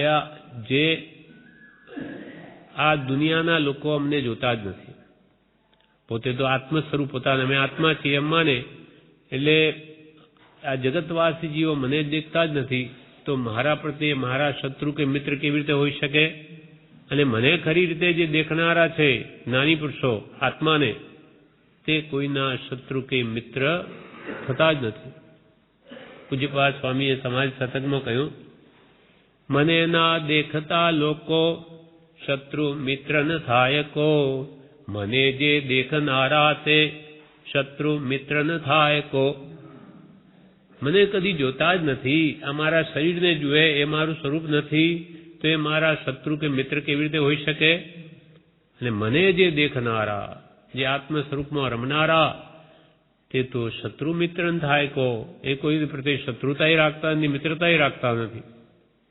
એટલે આ વિચિત્ર જગતને કંઈ લાગતું વળગતું કે લેવા દેવા નથી તેને, એટલે અમને, એટલે તેમાંથી તેને માટે ગમે તે વિચારો બંધાય કે બોલાય તે ભણી હવે જવા ઈચ્છા નથી. અમારા વિશે ગમે તે વિચારો બીજા બાંધે તો તે ભણી અમારે જવા ઈચ્છા નથી. તો કે તમારે શું કરવું છે? અમારે એક જ કામ કરવું છે. કૃપાલદેવ કહે, જગતમાંથી જે પરમાણુ પૂર્વ કાળે ભેળા કર્યા છે તે હળવે હળવે તેને આપી દઈ ઋણ મુક્ત થવું એ જ તેની સદા સ ઉપયોગી વહાલી શ્રેષ્ઠ અને પરમ જિજ્ઞાસા છે. બાકી તેને કંઈ આવડતું નથી, તે બીજું કંઈ ઈચ્છતો નથી. પૂર્વ કર્મના આધારે તેનું સઘળું વિચારવું છે એમ સમજી પરમ સંતોષ રાખજો. આ વાત ગુપ્ત રાખજો. જગતમાંથી જે પૂતગલ પરમાણુ રાગદેશ આદિ ભાવો કરીને અજ્ઞાન વશ જે પહેલા ભેળા કર્યા છે તે હવે જ્યાં સુધી નહીં આપી દે તો એને છોડે નહીં, મોક્ષે જવા નહીં દે. એટલે જે કાર્મણ વર્ગણાઓ પૂતગલ પરમાણુ જે અમે ભેળા કર્યા છે તે હળવે હળવે એટલે સંભાવ રાખીને એટલે પરી ઉદય આવે એમાં ન ભળી જઈને સંભાવ ને તે કર્મોને ભોગવીને પૂર્વકાળે જે પરમાણુ ભેગા કર્યા છે તે હળવે હળવે તેને આપી દે ઋણ મુક્ત. ઋણ દેણદારી વધારેલી છે, બસ હવે દેણદારીથી મુક્ત થવું છે કર્મોની. એ જ તેની સદા સ ઉપયોગી વહાલી શ્રેષ્ઠ અને પરમ જિજ્ઞાસા. સદા એ જ અમારી ઈચ્છા છે, એના માટે જ અમારો ઉપયોગ જાગ્રત છે અને વહાલી છે, અમને ઇષ્ટ છે. કર્મથી રહિત થવાની એ જ અમારી ભાવના છે અને અમને પ્રિય છે એ જ, અને શ્રેષ્ઠ છે મુક્ત દશા, અને એમ જ અમારી પરમ જિજ્ઞાસા છે. ઉત્કૃષ્ટ અમારી ઈચ્છા એ જ છે, બાકી તેને કંઈ આવડતું નથી. એ સિવાય અમારે કંઈ હોશિયારી બતાવી નથી કોઈમાં, અને તે બીજું કંઈ ઈચ્છતો નથી. માન મોટાઈ જગતની જોઈતી હોય તો એને એક પ્રકારની પોતી હોશિયારી બતાવે. અમારે તો કંઈ જોઈતું નહીં. અમે અમારા કર્મથી મુક્ત થવું છે, અમારી તો એ ઈચ્છા છે. બાકી તેને કંઈ આવડતું નથી, એ બીજું કંઈ ઈચ્છતો નથી. પૂર્વ કર્મના આધારે તેનું સઘળું વિચરે ઉદય પ્રયોગ. જેવા ઉદય આવે તે પ્રમાણે તે કર્મોની નિર્જરા કરીએ છીએ સંભાવ રાખી. એટલે પૂર્વકર્મના આધારે તેનું સઘળું વિચરવું છે એમ સમજી પરમ સંતોષ રાખજો. અમારા પ્રત્યે પરમ સંતોષ ભાવ રાખજો. અમારે કંઈ માન મોટાઈ જોઈતી નથી આ લોકોની, અથવા નિંદા, તેમને કોઈ દુઃખ નથી. એટલે એ સંબંધી તમે પરમ સંતોષ ભાવ રાખજો. આ વાત ગુપ્ત રાખજો, આ વાત ગુપ્ત રાખજો. ગુપ્ત રાખ. વળી કહે છે કેવી રીતે ગુપ્ત? શા માટે? તો કે છે કેમ આપણે માનીએ છીએ અથવા કેમ વર્તીએ છીએ તે જગતને દેખાડવાની જરૂર નથી. કે ભાઈ આપણે ખૂબ આરાધના કરીએ છીએ, ભક્તિ ભજન કરીએ છીએ, એટલે દુનિયા પણ જાણે કે હો કેવા ધર્માત્મા છે. એમાં કંઈ કલ્યાણ નથી. કેમ આપણે માનીએ છીએ અથવા કેમ વર્તીએ છીએ તે જગતને દેખાડવાની જરૂર નથી. પણ આત્માને આટલું જ પૂછવાની જરૂર છે કે જો મુક્તિને ઈચ્છે છે તો સંકલ્પ વિકલ્પ રાગ દ્વેષને મૂક. અને તે મૂકવામાં તને કી બાધા હોય તો તે કહે. તે તેની મેળે માની જશે અને તે તેની મેળે મૂકી દેશે. કૃપાલ, આપણે દુનિયાને કંઈ બતાવવું નથી, આપણા આત્માને અંદરથી અહીંયા શુદ્ધ કરવો છે. એટલે આપણા આત્માને પૂછવું, દુનિયાને બતાવવું નહીં કે દેખાડવાની જરૂર નથી, પણ આત્માને પૂછવાની આટલી જ જરૂર છે કે હે જીવ, ખરેખર તું મુક્તિને ઈચ્છે છે? તારે સર્વ પ્રકારના જન્મણથી મુક્ત થવું છે, ચાર ગતિનું ભ્રમણ મેટવું છે, મુક્તિને ઈચ્છે છે તો આ કર. સંકલ્પ વિકલ્પ રાગ દ્વેષને મૂક. અંદરમાં પરિણતિ ભાવોની રાત દિવસ એ ભાવ મરણ થાય છે એને મૂક. હવે સંકલ્પ વિકલ્પને ઘટાડ મટાડ અને રાગ દ્વેષને મૂક. રાગીની દ્વેષેની સંભાવમાં આવ એમ તારા આત્માને કે ઉપદેશ આપ. આત્માને આટલું જ પૂછવાની જરૂર છે કે જો મુક્તિને ઈચ્છે છે તો સંકલ્પ વિકલ્પ રાગ દ્વેષને મૂક. અને તે મૂકવામાં તને કે બાધા હોય તો તે કહે કે ભાઈ આ રીતે હું સંકલ્પ વિકલ્પ મૂકી દઉં તો બહુ દુઃખી થઈ જાઉં, તો કહે પૂરતી જેટલી જે કાળે જે થવાનું તે થશે. તો આવા સંકલ્પ વિકલ્પ મૂકવાથી તને કંઈ બાધા હોય તો કહે, તો તે તેની મેળે માની જશે અને તેની મેળે મૂકી દેશે. સંકલ્પ વિકલ્પને રાગ દ્વેષ. કેમ કે આપણને રાગ છે સંસારના પદાર્થોમાં, એટલે જ આપણે અંદર બળતરા થયા કરે. જેના પ્રત્યે આપણને પ્રેમ હોય એમાં કે આગુ પાછું થાય આપણને ગમે નહીં. એટલે રાગના કારણે જ આપણને દુઃખ છે, અને રાગ છે તો દ્વેષ પણ છે. એટલે તારા આત્માને પૂછ કે રાગ દ્વેષ ઘટાડે કે મટાડે, કે સંકલ્પ વિકલ્પ ઘટાડવાથી કે મટાડવાથી તું દુઃખી થઈશ કે સુખી થઈશ? સુખી થઈ તો મૂક, અને નહીં મૂકવા તો ભટક ચાર ગતિમાં કોણ ના પાડે? જો જીવ હે જીવ મુક્તિને ઈચ્છે છે તો સંકલ્પ વિકલ્પ રાગ દ્વેષને મૂક. અને તે મૂકવામાં તને કઈ બાધા હોય તો તે કહે, તો તે તેની મેળે માની જશે. એને કે આત્માને આવી રીતે સમજાવી સત્ય શું છે તો તે માની જશે અને તે તેની મેળે મૂકી દેશે. હવે ફરી આપણને ઉપદેશ આપે છે કૃપાલે કે આ રાગ દ્વેષ છોડવા એ જ આપણો ધર્મ છે. એના વગર આપણા આત્માનો સ્વભાવ પ્રગટ નહીં થાય. જ્યાં ત્યાંથી રાગ દ્વેષ રહિત થવું એ જ મારો ધર્મ છે. મારો એટલે આત્માનો. આત્મામાં રાગ દ્વેષ છે જ નહીં. રાગ દ્વેષ આત્માના નથી, ચેતનના નથી ને પૂતગલના નથી. એ બેના મિશ્રણથી ઉત્પન્ન થયેલા ભાવો છે. એટલે જ્યાં ત્યાંથી રાગ દ્વેષથી રહિત થવું, રાગ દ્વેષ છોડવા એ જ મારો ધર્મ છે. આત્માનો ધર્મ તો આ છે. સ્વભાવમાં આવવું એ ધર્મ કઈ આત્મ સ્વભાવ કહું તો રાગ દ્વેષને તજવાથી જ આત્મ સ્વભાવ પ્રગટે છે. જ્યાં ત્યાંથી રાગ દ્વેષ રહિત થવું એ મારો ધર્મ છે અને એ તમને અત્યારે બોધી જઉં છું. પરસ્પર મળીશું આપણે કે ફરી મળીશું ત્યારે હવે તમને કંઈ પણ આત્મત્વ સાધના બતાવાશે તો બતાવીશ. આત્મા સંબંધી વિશેષ સાધના શું કરવી એ બતાવાશે તો બતાવીશ. બાકી ધર્મ મેં હજુ મળીશું તો વિશેષ વાત કરીશું, બનવાકાળ હશે તો. બાકી ધર્મ મેં ઉપર કયો તે જ છે સંભાવ. પાર્શ્વનાથ ભગવાને સંભાવ રાખીને મુક્તિ મેળવી અને અમે પણ એ દશા માટે નિરંતર પ્રયત્નશીલ છીએ. માટે તમે પણ ધર્મ પ્રગટાવો, સંભાવ લાવો. બાકી ધર્મ મેં ઉપર કયો તે જ છે અને તે જ ઉપયોગ રાખજો. સંભાવ મેળવવાનો જ ઉપયોગ રાખજો. ધ્યાન હંમેશા લક્ષ્ય આ રાખજો કે રાગના નિમિત્તોમાં તેમાં ભળી જતા નહીં, દ્વેષના નિમિત્ત હવે એમાંય ભળી જશો નહીં. કેમ કે ઉપયોગ એ જ સાધના છે.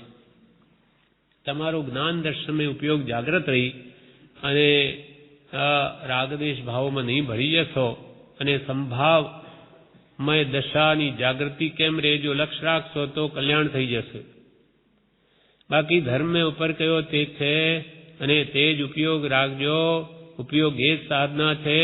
વિશેષ સાધના તે માત્ર સત્પુરુષના ચરણ કમળ છે તે પણ કહી જઉં છું. વિશેષ સાધના શું છે તો કે સત્પુરુષના ચરણ કમળ. સત્પુરુષના ચરણ કમળ માં મનને રોકવું એટલે તેમની આજ્ઞા ઉઠાવવામાં વૃત્તિ રોકવી. એ જે કહે એમ કરવું એમાં કલ્યાણ છે. વિશેષ સાધના તે માત્ર સત્પુરુષના ચરણ કમળ છે તે પણ કહી જઉં છું. તો શું કરવું તે હવે કે છે છેલ્લા પેરેગ્રાફમાં. આત્મભાવમાં સઘળું રાખજો. ધર્મ ધ્યાનમાં ઉપયોગ રાખજો. જગતના કોઈ પણ પદાર્થ સગા કુટુંબી મિત્રનો કંઈ હર્ષો કરવો યોગ્ય જ નથી. પરમ શાંતિ પદને છીએ એ જ આપણો સર્વસંમત ધર્મ છે અને એ જ ઈચ્છામાં તે મળી જશે. માટે નિશ્ચિત રહો. હું કોઈ ગચ્છમાં નથી પણ આત્મામાં છું એ ભૂલશો નહીં. હવે આપણને શું કરવું, સત્પુરુષની શું આજ્ઞા છે તે પોતે કહે છે. એમ કહ્યું કે ચરણ કમળ તે પણ કહી જાઉં છું. શું આજ્ઞા છે તો કે આત્મભાવમાં સઘળું રાખજો. સઘળું એટલે જે કંઈ પણ કરો તે તમારા આત્મકલ્યાણને સહાયક થાય તે જ કરજો. આત્માને બંધનરૂપ થાય એવું ન કરશો. આત્મભાવમાં સઘળું રાખજો. ધર્મ ધ્યાનમાં ઉપયોગ રાખજો. વાંચના, પ્રશ્ના, પરાવર્તના, ધર્મકથા એ ધર્મ ધ્યાનના જે પ્રકાર છે એમાં ઉપયોગને જોડજો. નહીં તો ઉપયોગ બીજે જશે. તમે જો સદવિચારમાં મનને નહીં રોકશો તો ખરાબ વિચાર કરશે. ધર્મ ધ્યાનમાં ઉપયોગને રાખજો. જગતના કોઈ પણ પદાર્થ, જગતની કોઈ પણ વસ્તુ કે સગા કુટુંબી મિત્રનો કંઈ હર્ષો કરવો યોગ્ય જ નથી. જે થવાનું હશે સગાનું એમ જ થશે. તમે કંઈ હર્ષો કરવાથી કે એમાં ફેર પડે છે નહીં.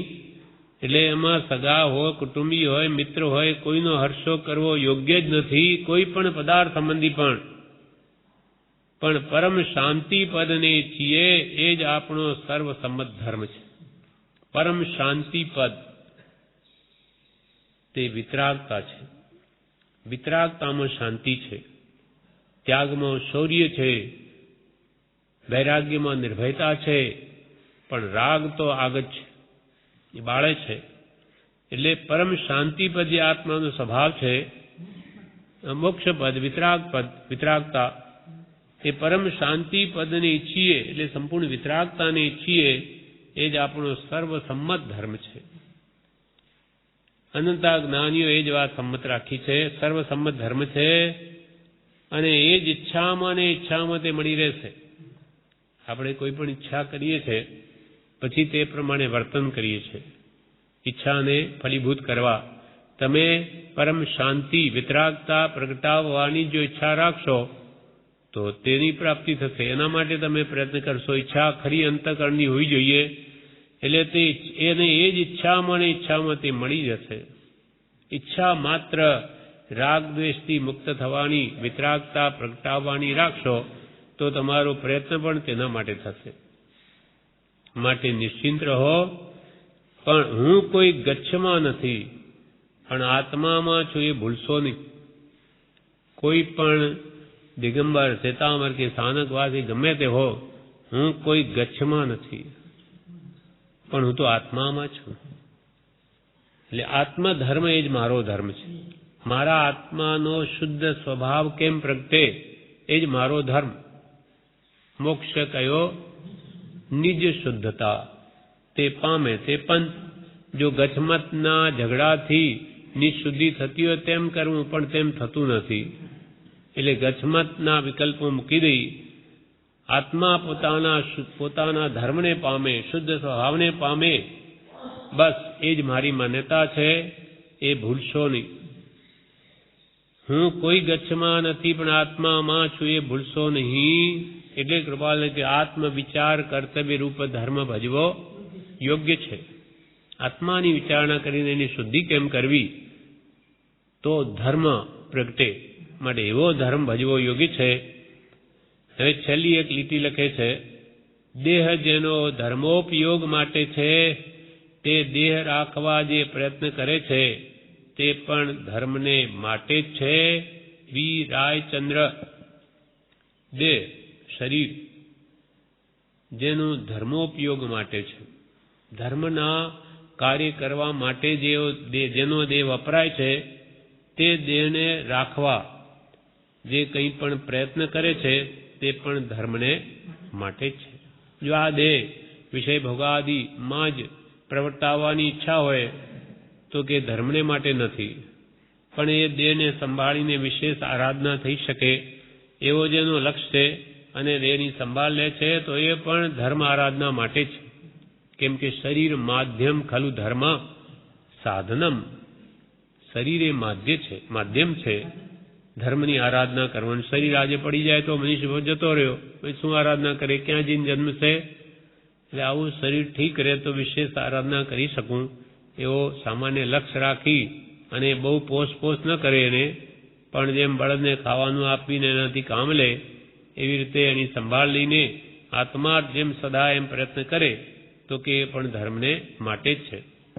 દેહ જેનો ધર્મોપયોગ માટે છે તે દેહ રાખવા જે પ્રયત્ન કરે છે તે પણ ધર્મને માટે જ છે.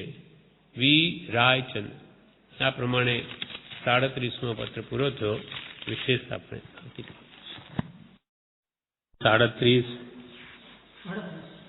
37મો જે પત્ર કૃપાલદેવે લખ્યો એના ઉપર બ્રહ્મચારીજીએ જે વિવેચન કર્યું છે તે આપણે વાંચી જઈએ, પછી 38મો ક્રમાંક લઈશું. હવે એમાં વિવેચનમાં આ પત્રના સાર રૂપે કહે છે, જેસલમેર મહાવદ 11 સંમત 2008 પાર્શ્વનાથને કમઠે ઉપસર કર્યા અને ઇન્દ્રિય સ્તુતિ કરી. તે બંનેમાં ભગવાને સમતા રાખી.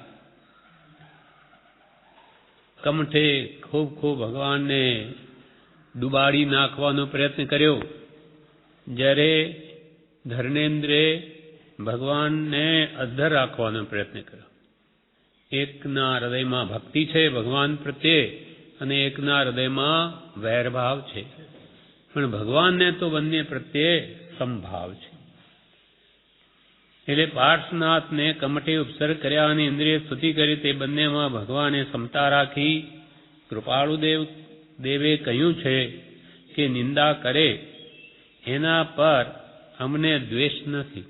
જૂઠાભાઈ કે બધા તમારી નિંદા કરે છે સ્થાનકવાસીઓ કે તમે મૂર્તિની આવશ્યકતા છે એમ જણાવો છો, તો એ તમારી નિંદા કરે છે, તો કે એના ઉપર અમને કોઈ દ્વેષ ભાવ નથી. કરે એમને એ વિપરીત જણાય છે માટે કરે, તો અમને એમના પ્રત્યે કોઈ બીજો ભાવ નથી. જગત સારું ખોટું કહે તેથી કંઈ કલ્યાણ ન થાય. લોકનો ભય જીવને લાગે છે કે મારી લોકો નિંદા કરે, ગમે તે નિંદા કરે, આપણામાં એ દૂષણ ન હોય તો આપણે ભય શાનો? એટલે લોકનો ભય જીવને લાગે છે. પણ આત્માર્થી જીવે તો જગત ગમે તે કહે, પણ જે સારું હોય તે કરી લેવું. આત્માની સિદ્ધિ માટે બધી ક્રિયાઓ છે. આ ભગવાનની મૂર્તિના દર્શન કે ભક્તિ એ બધા એના ગુણોની સ્મૃતિ માટે છે. તો આપણા આત્માનું એથી કલ્યાણ થતું હોય તો તેમ કરી લેવું. જગત ભલે ને ગમે તેમ કહે કે તમે મૂર્તિને માનો છો, એથી આપણે શું? આપણા આત્માનું હિત સામા છે જોવું, જગત તરફ દ્રષ્ટિ ન કરવી. કે આત્માર્થી જીવે તો જગત ગમે તે કહો, પણ જે સારું હોય તે કરી લેવું. આત્માની સિદ્ધિ માટે બધી ક્રિયાઓ છે. આત્મામાં અનંત શક્તિઓ છે. જેને સત્સંગ છે તેને યોગાભ્યાસની કંઈ જરૂર નથી. બધી ક્રિયાઓમાં ગુરુની મુખ્યતા છે. ગુરુની આજ્ઞાથી પડી જાય તો ખલાસ. આત્મામાં અનંત શક્તિઓ રહેલી છે. કે તમે 100 કામ કેવી રીતે કરી શકો? તો કે આત્માની શક્તિ બળે. આત્મામાં એવી અનંત શક્તિઓ રહેલી છે અને આપણા પ્રત્યેક આત્મામાં પડી છે. પણ જે એને વિકસાવે, બહાર લાવે, તે શક્તિઓનો અનુભવ કરે છે. આત્મામાં અનંત શક્તિઓ છે. જેને સત્સંગ છે તેને યોગાભ્યાસની કંઈ જરૂર નથી. સત એટલે આત્મા જેથી પ્રાપ્ત થાય એવો સંગ જેને છે તેને યોગાભ્યાસની જરૂર નથી. યોગનો અભ્યાસ તો એ જ્ઞાની પુરુષોની હાજરીમાં થાય અને એ પણ એની યોગ્યતા અમુક આવીએ. બાકી સૌથી પ્રથમ તો સત્સંગ જ કરવા યોગી છે. બધી ક્રિયાઓમાં ગુરુની મુખ્યતા છે. ગુરુ વગર કંઈ પણ સતની પ્રાપ્તિ થવી દુર્લભ છે. ગુરુની આજ્ઞાથી પડી જાય તો ખલાસ. આજ્ઞા ન માને, સ્વચ્છંદે વર્તે તો કે ખલાસ. એ માણસ પતિત થાય અને રોકે જીવ સ્વચ્છંદ તો પામે. અવશ્ય મોક્ષ પામ્યા એમ અનંત છે ભાખ્યું જીન નિર્દોષ. કેમ કે જ્ઞાની પુરુષની કોઈ પણ આજ્ઞા સંસારમાં જવા દેતી જ નથી.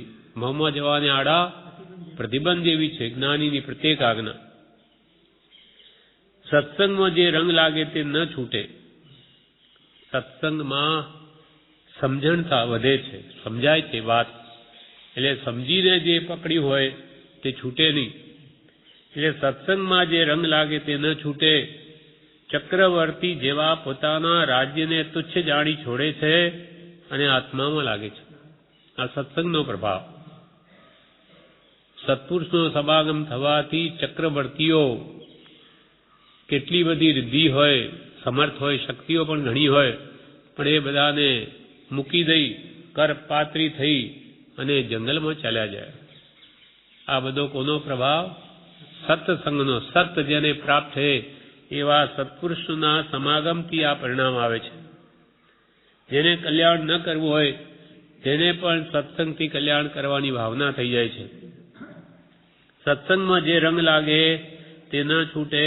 ચક્રવર્તી જેવા પોતાના રાજ્યને તુચ્છ જાણી છોડે છે અને આત્મામાં લાગે છે. આત્માનું હિત કરવાનું છે. આ ભાવમાં શું કરવાનું છે? આત્માનું હિત કરવાનું છે.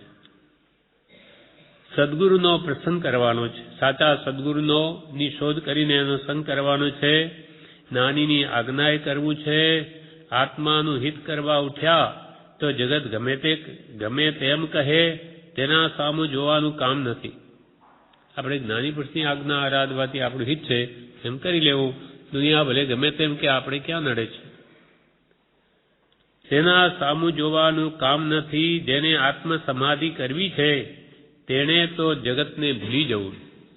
જેણે આત્માની સ્વસ્થતા, પોતાના ભાવો પોતામાં સ્થિત કરવા છે, વિભાવમાં જવા દેવા નથી, તેણે તો જગતને ભૂલી જવું, જગતની વિસ્મૃતિ કરવી અને સતના ચરણમાં રહેવું. આ બધી ક્રિયાઓ આપણે કરીએ શા માટે? ગમે તે જપ તપ કે શાસ્ત્ર અધ્યયન કરીને પણ એક જ કાર્ય સિદ્ધ કરવાનું છે, તે એ કે જગતની વિસ્મૃતિ કરવી. કેમ કે જગત જેટલું યાદ આવે તેમાં આપણને રાગદ્વેષના ભાવો થાય, કશાય ભાવો થાય, કે આ વિષયો ઉન્મત્ત થાય. એટલે સંસારની કોઈ પણ વાત આત્માને દુઃખી જ કરે છે. ઈચ્છા માત્ર દુઃખ છે, ઈચ્છા માત્ર લોભ છે. તેમ ઈચ્છા ઉત્પન્ન થઈ કે જીવને દુઃખ આવ્યું સમજવું. અને જગતમાં તો શું છે? આ ભૌતિક પદાર્થો છે, એ નજરે દેખાય એટલે એને મેળવવાની અનાદિની જે વાસના છે એ ફરી જાગૃત થાય અને દુઃખી થઈ જાય. કારણ કે મળે નહીં, અને મળે તોય પાછું ક્ષણ માત્ર સુખાભાસ આપે અને જતું રહે. એટલે સંસારના સુખ છે એ માત્ર બળતરા જ છે, મૃગ તૃષ્ણા સમ છે.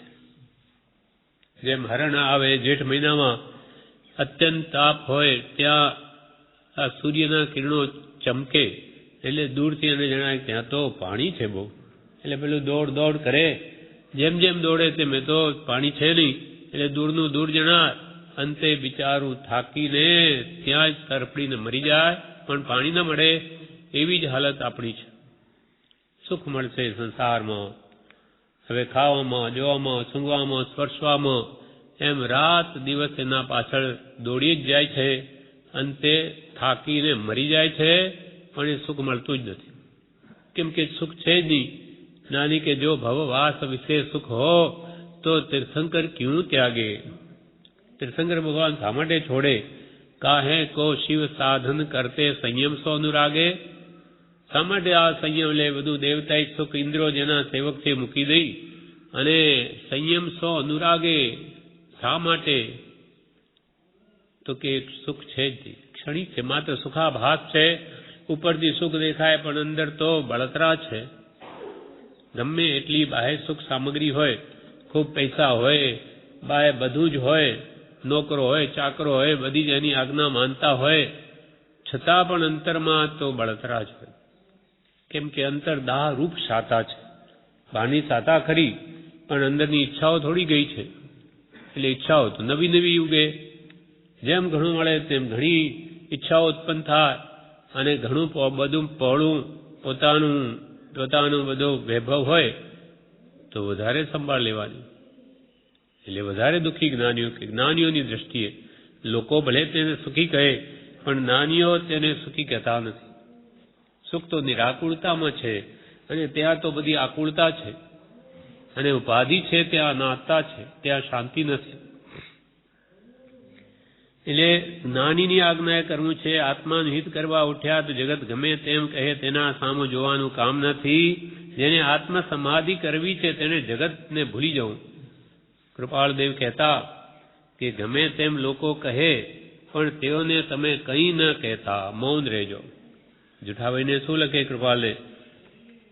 જુઠાભાઈ કે એમ લોકો કે ભલે કહે, અને એ લોકો કહે પણ તમે એઓને કંઈ નહીં કહેતા, બસ સાંભળીને મૌન રહેજો. તમે કોઈ પણ જાતનો તર્ક વિતર્ક કરશો નહીં, બસ પતી જાય છે. ભલે ને કે આપણે ક્યાં ચોટે, પણ ભગવાનને ભૂલશો નહીં. કૃપાલ કે ભગવાનને ભૂલશો નહીં. મોહ મારે છોડવો છે અને મુક્ત થવું છે એ ઈચ્છજો. આપણે આ ધ્યાન રાખવાનું. લોકો ગમે તેમ કે એ તરફ નહીં, મારે આ મોહ છોડવો છે. અનાદિકાળનો મને મોહ બહુ મૂંઝવે છે. આ રાગ દ્વેષના ભાવો, કામ ક્રોધાદિના, એ મારા કેમ છૂટે? એથી મારે મુક્ત થવું છે એમ ઈચ્છજો. ભગવાનને ભૂલશો નહીં. મોહ મારે છોડવો છે ને મુક્ત થવું છે ઈચ્છજો. ભગવાન તો નિરાકાર છે, તેથી ખ્યાલ આવે નહીં. પણ શાંત ભાવવાળી મૂર્તિ હોય તો તે જોઈ જગત ભૂલી જવાય અને ભગવાનના ગુણોમાં લીનતા થાય, ઉલ્લાસ થાય. મૂર્તિ શા માટે આવશ્યકતા છે? તો કૃપાલ કે હવે ભગવાન તો નિરાકાર પરમાત્મા સિદ્ધ ભગવાન બની ગયા, તે સિદ્ધ અહીંયા કહેવા ના આવે. હવે આપણે કેવી રીતે વિચારવું? કંઈ આગળ મૂર્તિ ન હોય, શાસ્ત્ર ન હોય તો કેમ આપણી આરાધના કરવી? શું સ્મૃતિમાં લાવવું? એમ અહીંયા કહ્યું કે ભગવાન નિરાકાર છે, તેથી આપણને એના ગુણોનો ખ્યાલ ના આવે. એટલે શાંત ભાવવાળી વીત રાગ મુદ્રા, જ્યાં સ્ત્રીનો સંગ નથી, સાથે બેસાડી નથી, કે એમનામાં રાગનું ચિહ્ન છે, કે શસ્ત્ર નથી હાથમાં, કે એમનામાં દ્વેષ ભાવ છે, એવી રાગ દ્વેષથી રહિત પ્રતિમા, તે શાંત ભાવવાળી મૂર્તિ હોય તો તે જોઈ જગત ભૂલી જવાય. ભગવાનની શાંત પ્રભાવવાળી મૂર્તિ જોઈ તો આપણે જગતની વિસ્મૃતિ થાય અને ભગવાનના ગુણોમાં લીનતા થાય કે ઓહો, આ પુરુષ કોની મૂર્તિ છે? આ વિતરાગ પરમાત્માની. અહો, રાગ દ્વેષને જેણે જીતી લીધા, જીતેન્દ્રિય થયા, જીત કશાઈ થયા, આવા ગુણના ભંડારું ભગવાન છે. તો કે આત્મા તો એ કેવો હતો? તો કે આપણા જેવો. તો આવા શુદ્ધ પરમાત્મા કેમ બની ગયા? શું શું એમણે કર્યું? એટલે મૂર્તિના નિમિત્તે એમના વચનથી આપણને ખ્યાલ આવે છે. સ્વરૂપનું કારણ, સ્વરૂપ પ્રાપ્તિનું કારણ, ધ્યાનનું કારણ એવી પ્રતિમા, તે જેથી દર્શન થતાં ભગવાનના ગુણોમાં લીનતા થાય, ઉલ્લાસ થાય, પોતાના ભાવ ફેરવવા માટે, જગતના ભાવો ભૂલી ભગવાનના ગુણો સંભાળવા માટે મૂર્તિ છે. પોતાના અંદરમાં ચાલતી જે રાગ દ્વેષની પરિણતિ કે અનેક ઈચ્છાઓની, તે ભાવોને ભૂલવા માટે, ભાવોને ફેરવવા માટે અને ભગવાનના ગુણોની સ્મૃતિ લાવવા માટે મૂર્તિ છે. ઘણાને જીન પ્રતિમા જોઈને સમકીત થાય છે. મૂર્તિ જોઈ કે આવા ભગવાન બીત રાગ હતા. જેમ કબીરદાસજીએ પણ લખ્યું છે, જે માર્ગાનુસારી પુરુષ થઈ ગયા, તો કે મોક્ષ કી નિશાની દેખ લે जिनकी प्रतिमा, મોક્ષ કી નિશાની દેખ લે जिनकी प्रतिमा. જીનેશ્વર ભગવાન જે પ્રતિમા એ મોક્ષની નિશાની છે. રાગ દ્વેષથી રહિત પ્રતિમા, તેવું જ મોક્ષમાં જીવની સ્થિતિ હોય, સંપૂર્ણ શુદ્ધ થઈ. તો જીન પ્રતિમા જોઈને ઘણાને સમકીત થાય છે. નીચે આપણે કૃપાલની મૂર્તિ છે, એના વિશે પ્રભુશ્રી જ્યારે આ પ્રતિષ્ઠા થઈ ત્યારે બહાર બોલેલા કે આજે પરમ કૃપાળુ દેવની પ્રતિષ્ઠા થઈ, આના દર્શનથી ઘણાને સમકીતનું કારણ થશે, ઘણાને સમકીત થશે. એ સાક્ષાત પ્રતિમા છે. એટલે જેમ હતા તેમ છે. ભગવાન મહાવીરની પ્રતિમાઓ તો છે જ, આપણે માનીએ જ છે બધી રીતે, પણ એમનું સ્યાત સ્વરૂપ નથી, જેવા હતા તેવું નથી. આજે ઘણા વર્ષો થઈ ગયા, પણ કૃપાળુની તો તેવી જ છે, સ્યાત મુદ્રા છે. તો એ જગતના ભાવો ભૂલી ભગવાનના ગુણો સંભાળવા માટે મૂર્તિ છે. ઘણાને જીન પ્રતિમા જોઈને સમકીત થાય છે. ભગવાનના સમસ્તરમાં જાય ત્યાં ભગવાનનો પ્રભાવ એવો છે કે બધા જીવો શત્રુ ભાવ ભૂલી જાય, વૈર ભાળા ભાવો ભૂલીને મૈત્રી ભાવવાળા થઈ જાય. ભગવાનની ત્યાંય શું છે? વિતરાગ મુદ્રા જ છે, સાક્ષાત છે ભલે, પણ એને જોઈને કે એનો પ્રભાવ એટલો બધો હોય કે બધા જીવો વેર ભાવ ભૂલી જાય. જાતિ વેર, પુરુષ હોય એ પણ પરસ્પર વેર ભાવ હોય તો ભૂલી જાય ત્યાં, અને જાનવરો આવે, જનાવરો પણ એ પરસ્પર વેર ભાવ ભૂલી જાય. આવો એમનો અતિશય છે ભગવાનનો. ભગવાનનો એવો પ્રભાવ છે કે એના સમક્ષ બધા જીવો પોતાનો શત્રુ ભાવ ભૂલી જાય. એ બધો કેવળ જ્ઞાનનો પ્રભાવ છે. કેવળ જ્ઞાન મય જ્યોતિ જેને પ્રગટ છે, એને લઈને બધા જીવો પોતાના આ બળતરા છે, વેરભાવ છે, ત્યાં બળતરા છે અંતરમાં, એ પણ એને ભૂલી જઈને શાંતિ વળે છે. નિર્મોહી કુટુંબના દ્રષ્ટાનું સ્મરણ કરવું એ કથા બહુ ઉપયોગી છે. બધા જગતનો મોહ ઉતરી જાય એવી છે. નિર્મોહી કુટુંબ દ્રષ્ટાંત બ્રહ્મચારીજીએ પત્ર સુધામાં આપ્યું છે. રાજા, રાણી, પુત્ર બધા સાથે રહે છે, પણ એટલા બધા સદગુરુ મળવાથી વિરક્ત ભાવે જીવે છે કે પુત્ર મરી ગયો, એની ઇન્દ્રિય પણ પ્રશંસા કરી કે આ કુટુંબ કેવું કે નિર્મોહી, તો કે એમ વળી કઈ હોય? બધાને એક પ્રત્યે પોતાના કુટુંબ પ્રત્યેનો મોહ હોય જ. તો ઇન્દ્ર પરીક્ષા લેવા આવે છે બ્રાહ્મણનું રૂપ લઈને, અને આવીને ખૂબ સંન્યાસીનું રૂપ લઈ અને પિતા પાસે જાય છે અને કહે છે કે અરે, રડતો જાય, માથા ફૂટે કૂટતો કે અરે મહારાજ, ગજબ થઈ ગઈ. અરે શું થઈ ગયું? તો કે આપના પુત્રને મારી ઝૂંપડી પાસે મરેલા જ મેં જોયા, મારી નાખ્યા અને મેં જોયું. તો એના મોઢા પર કોઈ અસર નહીં. અને બેસાડ્યા પહેલા, ભાઈ શાંત થાઓ, તમે સંન્યાસી શા માટે આટલો વિલાપ કરો છો? અરે ગજબ થઈ ગઈ, એમ બધી વાત કરી તો કોઈ અસર નહીં.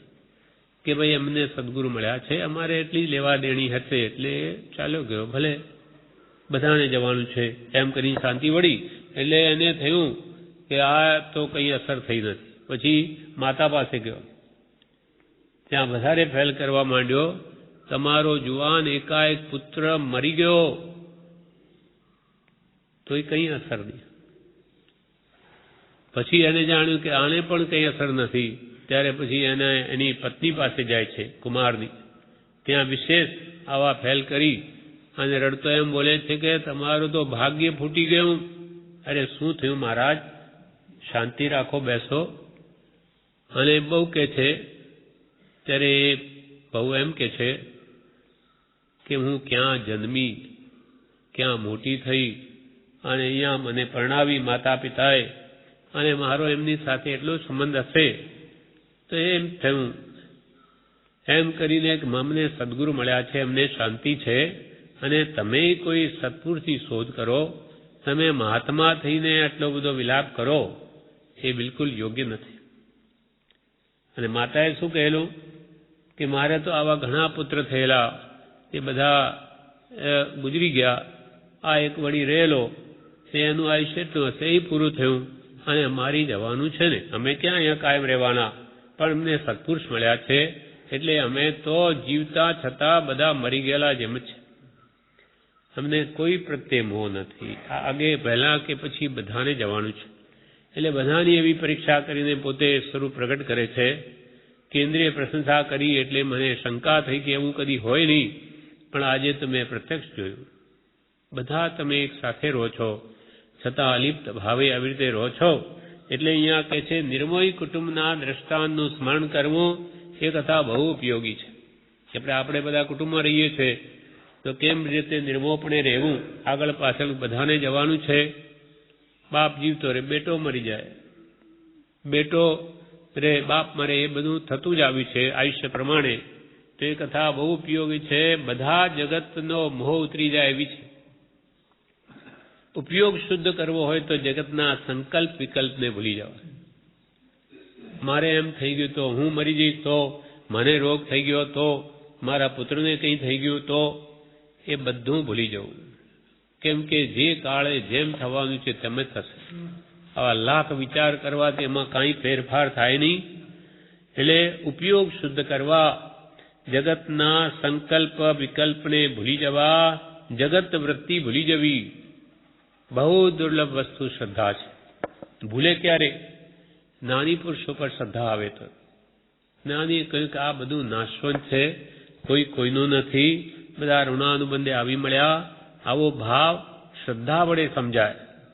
એટલે બહુ દુર્લભ વસ્તુ શ્રદ્ધા છે. એ શ્રદ્ધા થઈ તો ચમત્કાર વગેરે કંઈ કામના નથી.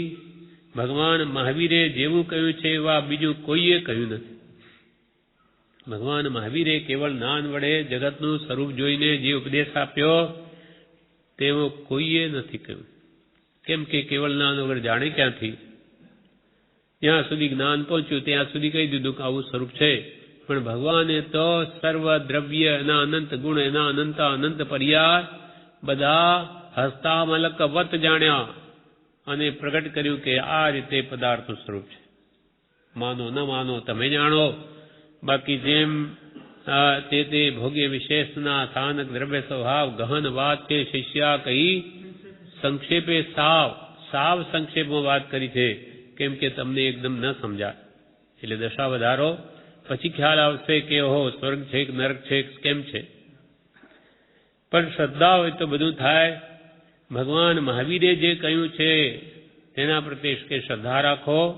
બીજા કોઈએ એવું કહ્યું નથી. ભગવાનની શિક્ષાની વિરાધના થઈ હોય તો તેનો પશ્ચાતાપ કરવો, મન વચન અને કાયા જ્ઞાનીની આજ્ઞામાં વર્તાવવા, જગતના દર્શનોને ભૂલી જવા. ઘણા ધર્મ જગતમાં ચાલે જે હોય તે, આપણે કોઈની નિંદા કરવી નહીં.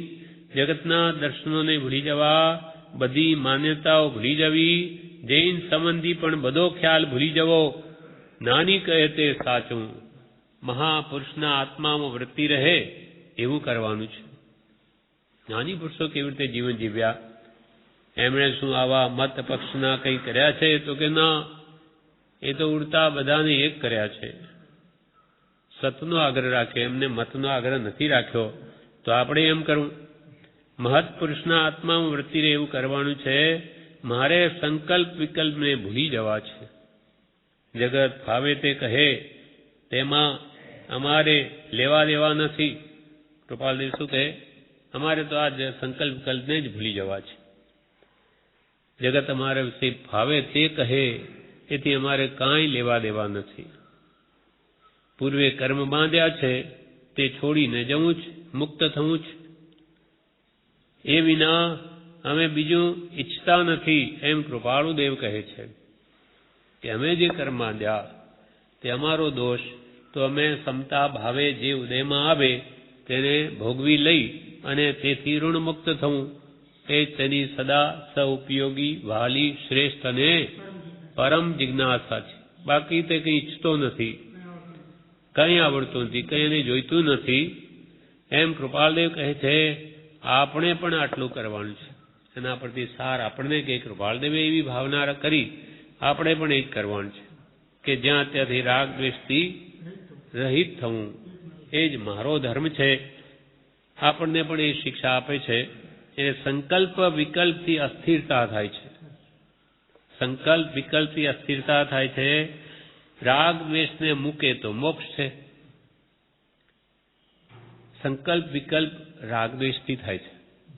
રાગ દ્વેષ ઘટાડે તો સંકલ્પ વિકલ્પ ઘટે, અને રાગ દ્વેષ મટે તો સંકલ્પ વિકલ્પ ક્યાં રહે? એટલે રાગ દ્વેષ મુકાઈ ગયા કે જીવનો મોક્ષ છે. રાગ દ્વેષ પડી મૂકવા તેમાં તને કંઈ બાધા આવે છે? એમ આત્માને પૂછું. બધાએ સાંભળ્યું તો છે કે રાગ દ્વેષ ન કરવા, પણ ઉપયોગ નથી રહેતો. ભૂલી જાય છે. રાગ દ્વેષ છોડવા હોય તો રાગ દ્વેષ જેને નથી તેમાં વૃત્તિ રાખવી. રાગ દ્વેષ છોડવા છે એમાં આપણે કે ખોટા છે પણ જતા નથી. તો કે છોડવા છે પણ એકદમ જતા નથી, અને ઉપયોગ રાખે કે મારે રાગ દ્વેષ નથી કરવા, પાછો ભૂલી જાય. તો કે શું કરવું? તો કે જેનામાં રાગ દ્વેષ નથી તેમાં ચિત્ત રાખવું. કૃપાલ કે રાગ કરવો નહીં. તમે વિતરાગ રહી શકતા હોય તો ભગવાન પ્રત્યે પણ રાગ કરવાની જરૂર નથી. પણ એ તો મારાથી નહીં રહેવાય, રાગ કીધા વગર નહીં રહેવાય. તો કે રાગ કરવો નહીં, વિતરાગ રહે તો વાંધો નહીં, પણ ન ચાલે તો કરવો તો સત્પુરુષ પ્રત્યે કરવો. કે જે એક પક્ષી રાગ તે આપણા પ્રત્યે રાગ કરતા નથી, એટલે કાલાંતરે આપણો રાગ પણ નાશ પામે છે. પરસ્પર રાગ હોય બે સામે ને આપણે તો એ રાગનું બંધન વધે છે, બે મોહ વધે છે. પણ સામે રાગ કરતા જ નથી, એટલે આપણો રાગ નાશ જ પામવાનો. રાગી સંગે રે રાગ દશા વધે, થાય તીડે સંસારોજી. નિરાગી થી રે રાગનું જોડવ, લઈએ ભવનો પારોજી. નેમી જીણે સર નિજ કારજ કર્યું. નેમિનાથ ભગવાને રાજુલ પ્રત્યે રાગ ન કર્યો, નિજ કારજ કર્યું. અને રાજુલે પણ એનું શરણ નહીં છોડ્યું, અને એ પાછળ નેમિનાથ ભગવાન પાસે જ ગઈ તો એને પણ કેવળ જ્ઞાન આપ્યું ભગવાને, શરણ ન છોડ્યું હતું. કંતે દીધું કેવળ જ્ઞાન, કીધી પ્યારી આપ સમાન. મુક્તિ મહેલ में खेले दो, यश प्रण में उल्लसित तनु हो. બે મુક્તિ મેલવે ખેલે, શરણ નહીં છોડ્યું તો એને કેવળ જ્ઞાન આપ્યું અને ભગવાન નેમિનાથ કરતા પણ રાજુલ પહેલા મોક્ષે ગયા. આયુષ્ય અલ્પ હતું, પણ એવી રીતે શરણ ન છોડશે તે જરૂર તેના જેવો જ થશે. રાગદ્વેષ છોડવા હોય તો રાગદ્વેષ જેને નથી તેમાં વૃત્તિ રાખવી. આ પ્રમાણે 37માં પત્રનું વિવેચન પૂરું થયું. હવે આગળનો પત્ર.